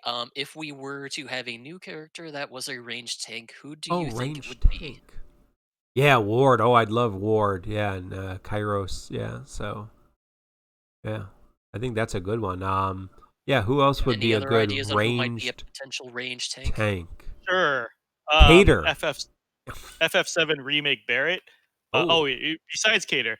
So I'm waiting for that the remake cast of FF7, and then you can't use them as the same time as the original cast. So alternate versions of the FF7 characters, and FF7 remake Barrett is one of the best ranged tanks I've seen in an FF game. So make it happen, or completely redesign his kit. But you'll make more money if you make him a new character with more weapons to pull on and more skins to buy. So. Yoshi Pasta says Wedge. I assume Final Fantasy VII Wedge be a good option. Non-playable character. Worker 8 from Tactics. Yes. No, who said that? Who said Worker 8 from Tactics? Baronolbo, clearly we haven't been playing the same game because they fired the FF Tactics dev. Yeah. And we're never going to see any more content from FF Tactics. To hammer this in, the text-only interlude between acts from now on, I'm sure, are the only time Ramza and Agrius are ever going to get to talk again. I don't think the devs even want to put their models in the game anymore. Everyone has their least Final Fantasy. I'm kidding. Yeah. Oh, wow. All right. Next question. Thank you. Good question. Okay, this is a sillier question. Not specifically DFFOO related, but we'll cover it. VL asks, is there a Final Fantasy game you guys hated playing during your first playthrough, but you warmed up through after playing it a second time? Not really. No, I think I enjoyed most of them. Yeah, I think I've I enjoyed warmed most up of to them. the story of FF8 more the second time, but I soured on the gameplay aspects of it the second time too. So there's no game I've just all around warmed up to more the second time through. I've always soured on some aspects. A lot of people are saying FF5 in chat. Oh, I guess I can agree with that. I don't feel as strongly about that, but FF5 is one of the FF games with the most replayability because it has the most customization when it right. comes to team comps and characters. So I can see 5 being a clear winner. Yeah. I will say, I guess FF1, when I played the GBA version Mm. as my second playthrough, I had a much easier time with it because that implemented the MP system for magic, which made it a much more tolerable task. And also, leveling was easier and it was less opaque than the earlier versions, which were very old, is the best way to put it. Antiquated. So it was a little more easy to play. I mean, there's tons of FF games I've had a worse opinion on the second time through, especially the after years. Holy shit. But that's another question, right?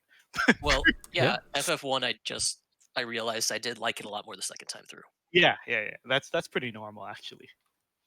Um, Paper Tiger asks, do the co-hosts think that SQEX is going to adjust the timeline for global compared to Japan in considering what's happened with the Japanese schedule of events, considering COVID delays and everything? Are we going to get an accelerated timetable compared to them? I'm kind of paraphrasing here, but that was the basic idea on Paper Tiger's question.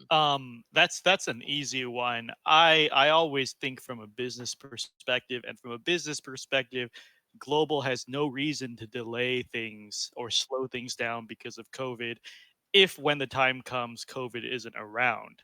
Yeah. Uh, I mean, they could try to make it more fair to the JP version to give us the exact same timeline, but I doubt it. With all the time travel and stuff, you'll just make more It money if doesn't do anything for them, right? I mean, yeah, if like, you don't slow down, you make more money. If you slow down, not good.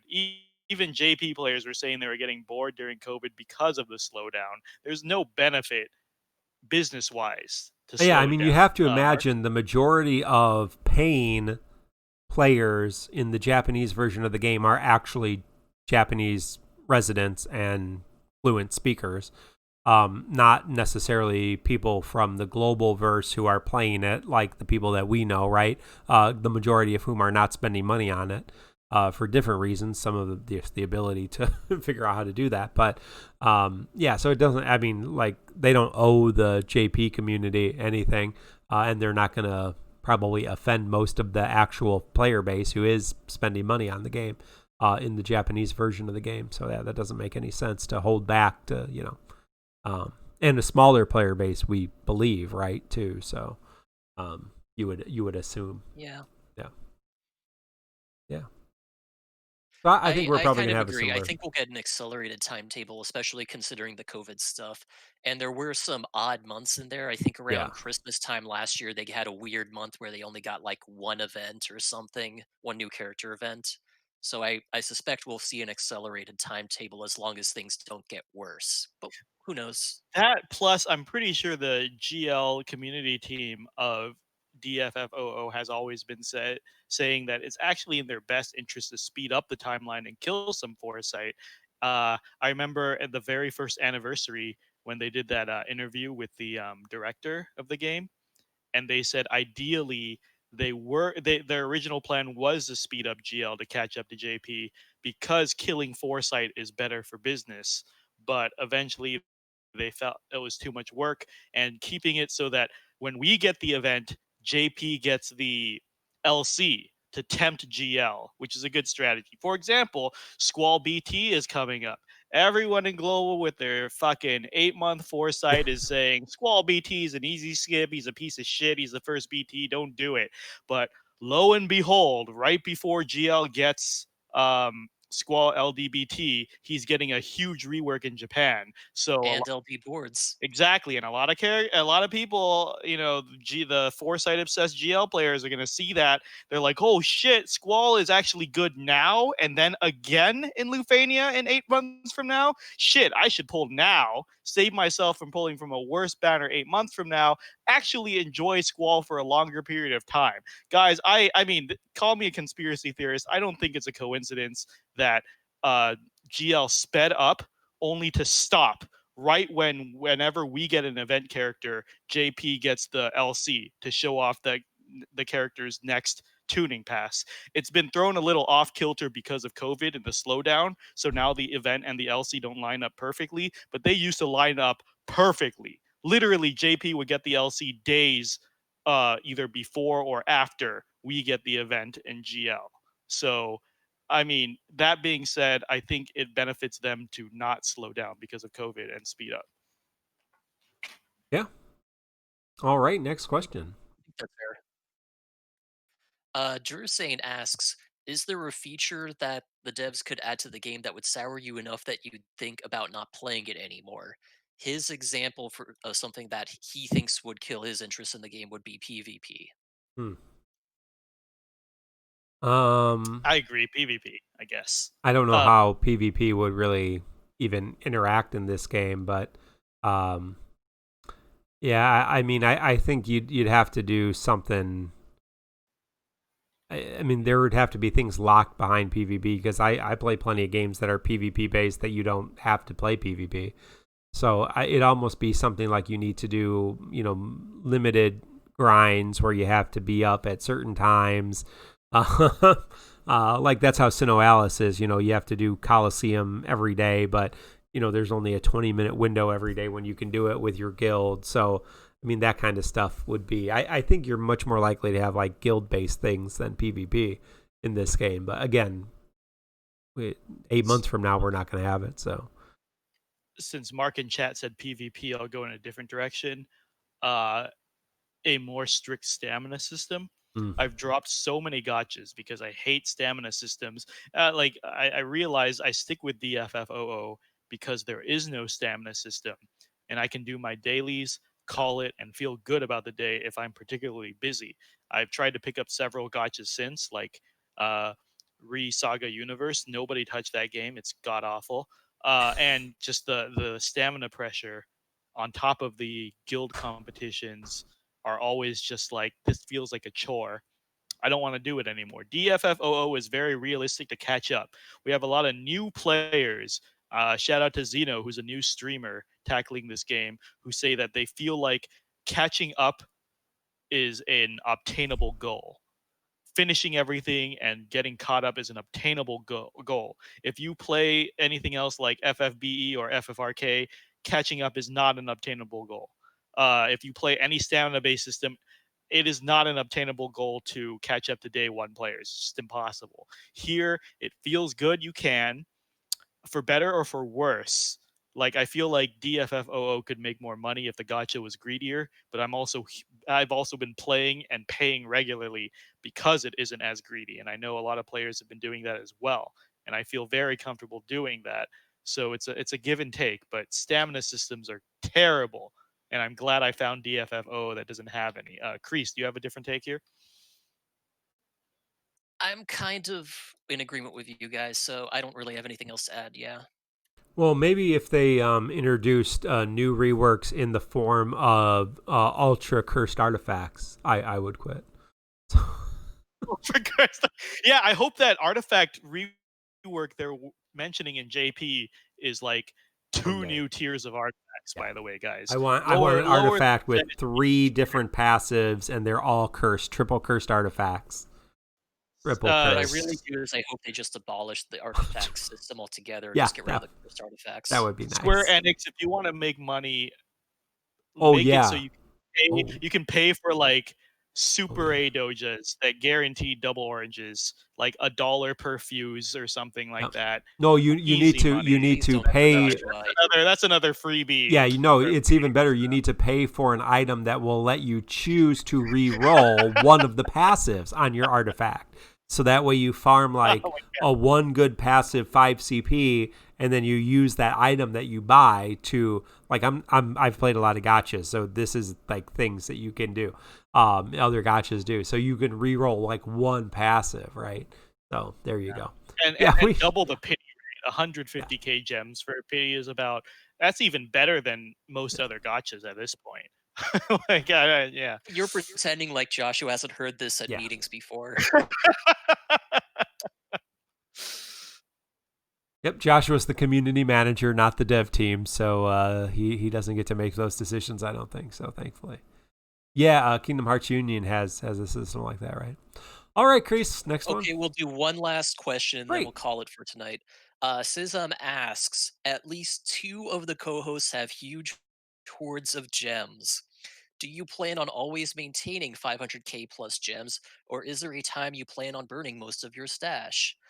Mino and Mark, I'm pretty sure Sism means you two, because I'm only at 375k, 360k right now, so why don't you guys go? No, wait, Chris, do you have a huge gem stack?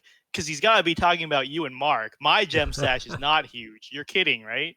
I have 377,000. Aren't you at like 600,000? I'm at 725k gems, but he can't be fucking talking about me because 1, I have less than Mark, and 2, there are so many people who have over double what I have. That's so there's true. no way he's fucking talking about me. If he's saying 2 of the 3 co-hosts, it's you and Mark. Mino, you have almost double my gem stash. Yeah, but you're hiding them, right? Like you have unclaimed boards and No, like, that's all the gems that I can potentially claim. My friend Hitmonchan is only at like 500k gems, but I know he has more than me because he hasn't touched any of the hard modes of Arc 2. He has like literally hundreds of unclaimed board gems, and he hasn't touched any of the Lost Chapter hard modes in over a all year. Gems collected.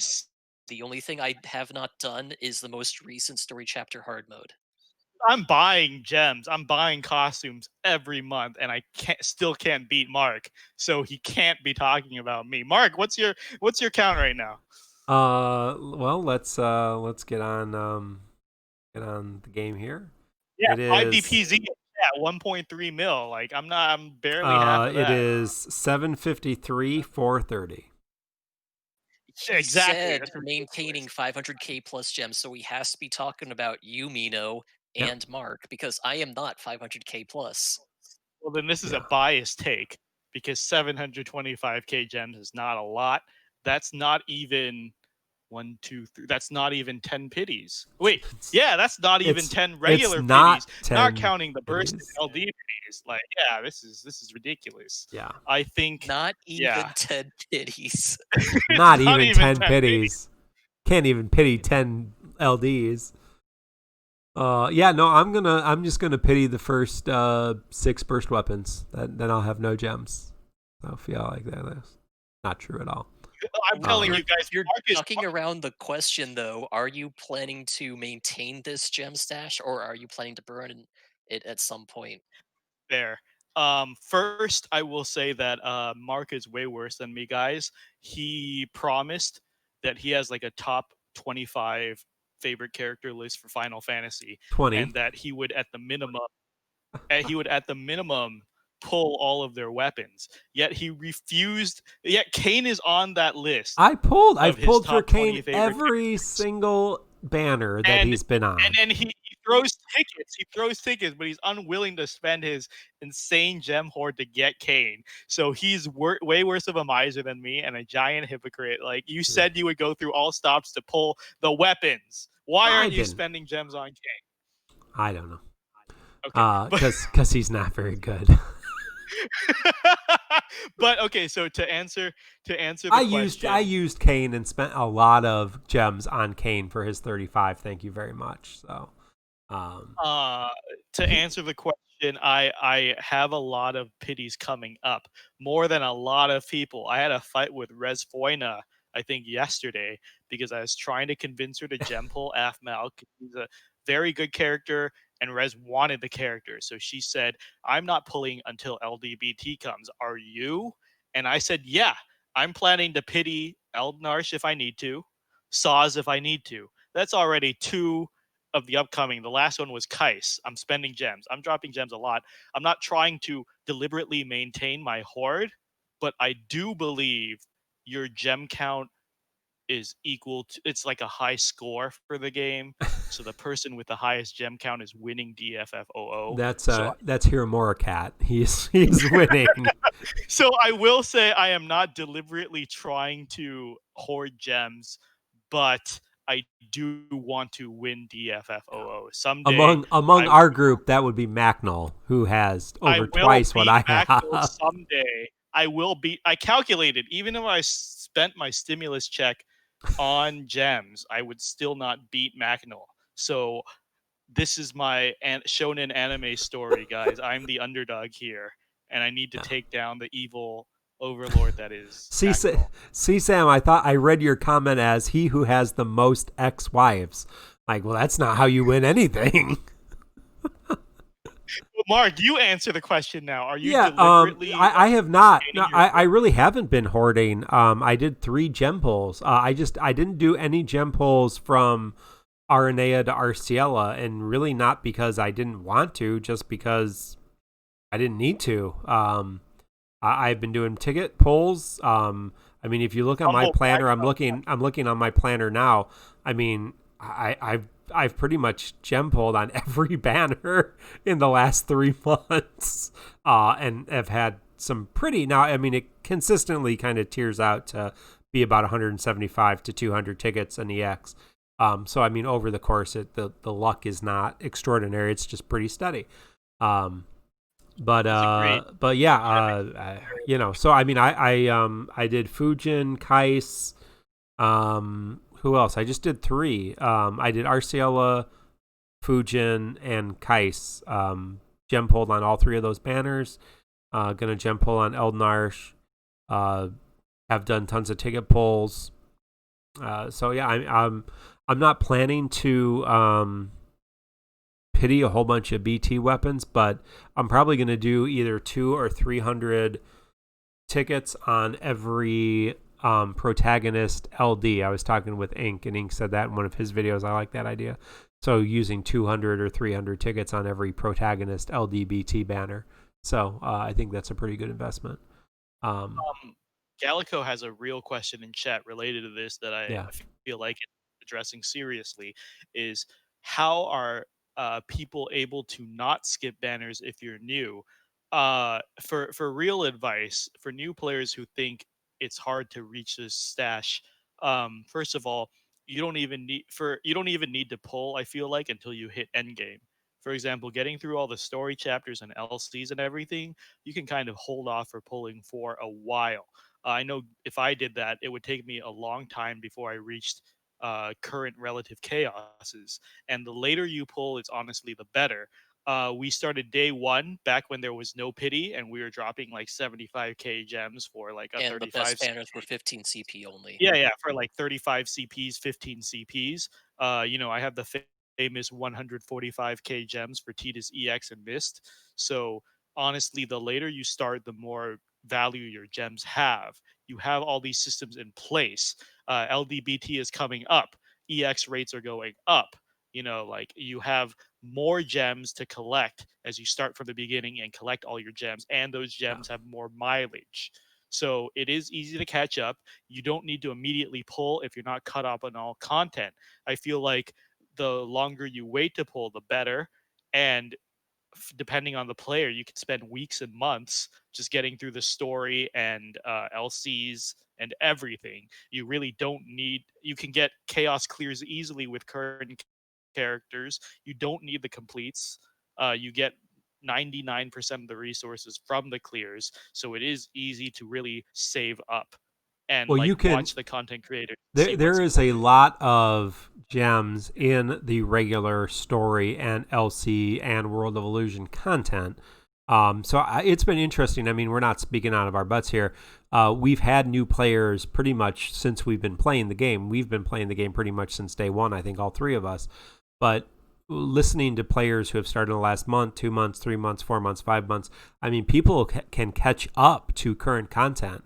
And there are people who have only been playing a few months who have cleared Dimensions End Entropy, which is kind of the end game stuff, Dimensions End Entropy tier 12 already.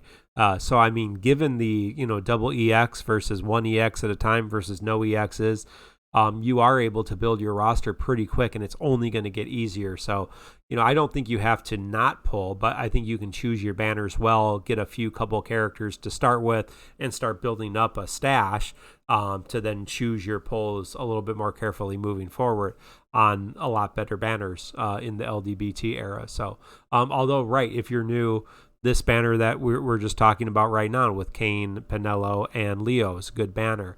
Eldnarsh and Garnet, it's a good banner. Gives you really strong DPS, really strong healing in enchant and perils. So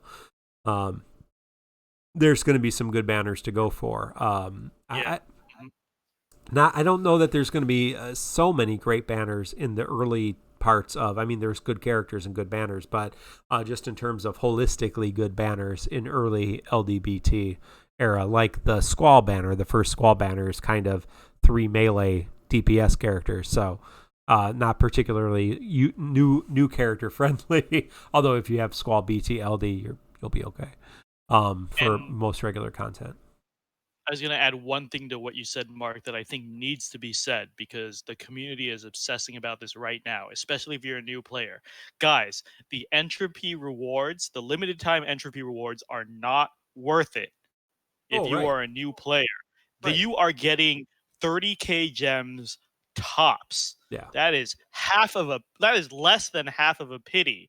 So if you are pulling constantly to get enough units to get through that just to get 30k gems, you are losing on your investment. It is okay if you're a new player and you miss these entropy rewards. They are not worth it. This is bait. This is literal bait. They want you to pull to get gems when you're going to be spending more gems than what you're getting at this point. Let limited time rewards go.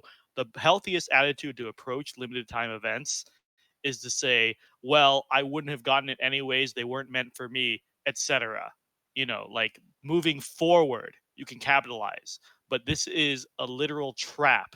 Do not spend more than you're making. Right. It's good if you're, if you've been sitting on entropy and thinking, well, and you've got 30 purple characters and you just haven't done it. It's a good kind of kick in the pants to say, okay, I should really do this. Or if you are struggling with like one tier, or a couple of tiers, and there's somebody you can pull to make that happen, well, then, yeah, that's not necessarily a bad investment because you want to do it anyway. But like Mino says, right, if you are a brand new player, if you've been playing less than a couple weeks or a month, yeah, you want to be a little bit more careful with your pulls and, make sure that you're getting, right, you can go TonberryTroupe.com. They have a great beginner's guide. Teleute worked on that. It's excellent. Really appreciate all the work he put into that. But, you really want to make sure as a new player, you get complete kits of characters and you're able to fully realize them. And early on, you're not going to be able to do that with a whole bunch of characters until you build up a good team and start being able to go through the story and go through lost chapters and start getting ingots and gems and everything else. So, yeah. There's some chat infamous element is saying gems isn't the only thing you get from this limited time event, though. Don't forget the ingots. But as other people are saying in chat as well, and I will repeat here, is that sure, you get 4 books and 4 ingots, but if you have to invest books and ingots into characters you don't like or don't want to use or are outdated just to get those, again, you're losing out on resources. Honestly, if you started less than a month ago, it is better to hold all those resources for better characters coming up. You are not missing. If you invest just to clear entropy in the next 3 weeks, you are losing resources, a net loss. So 5 books, as much as I appreciate 5 books and 5 ingots, because I really do, that's 3 characters, right? That's 3 characters fully realized. So, and it's the same with regular entropy rewards. Yeah, I'm really glad we have them. But if you're spending, 3 books and 9 ingots to do a tier, you're not getting your return, right? you're getting, 1 back.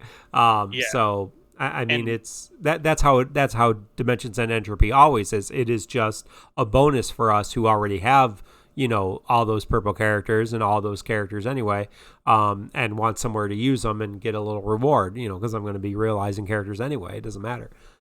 So yeah. One more thing. Sorry, there's a dialogue with Infamous Element here. He's saying, but the characters this month are worth pulling on. So many good ones, and they're going to last you a long time. To counter that, and again, Chad is already countering that too, is that this game, the fact is, the later you pull, the better. Okay, these characters are good to get you through the chaos, but starting next month, challenge quests are the real focus over the chaos. If you pull characters that can be used in the challenge quests and the chaos, more bang for your buck.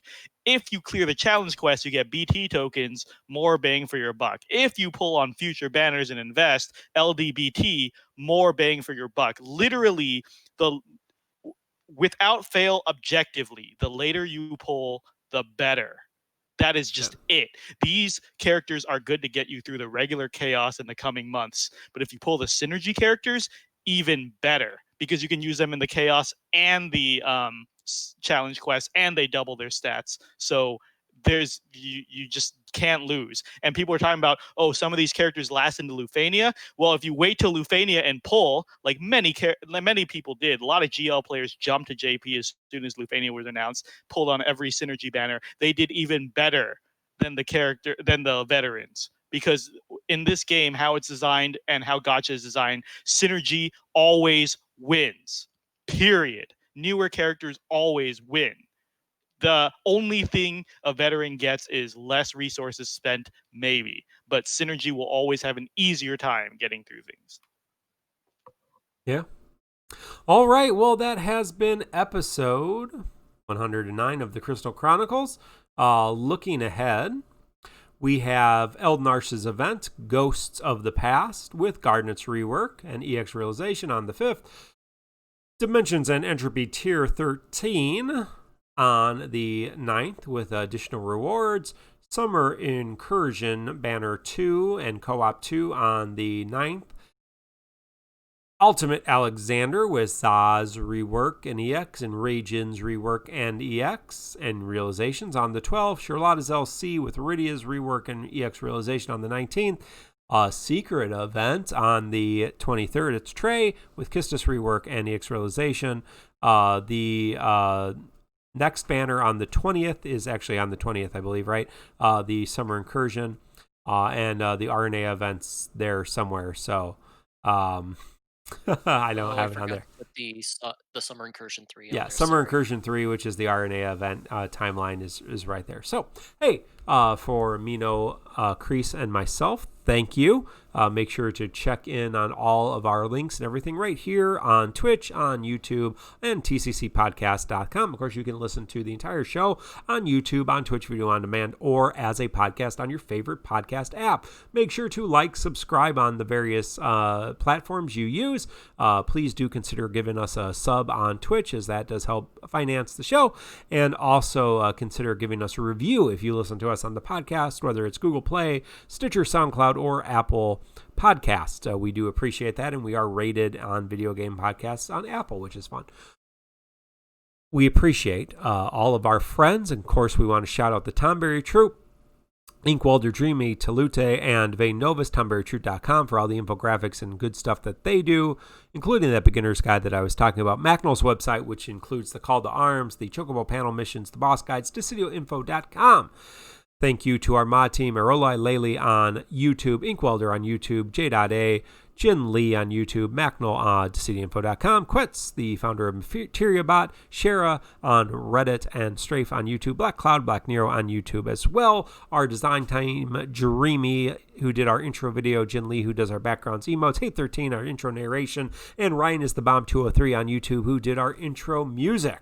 And as always, thank you to my co-hosts, and thank you to my fellow founder of this podcast, which is moving towards its 110th episode next week, and maybe some special guests talking about El Nacho and Garnett. So until then, friends, good luck on all your polls.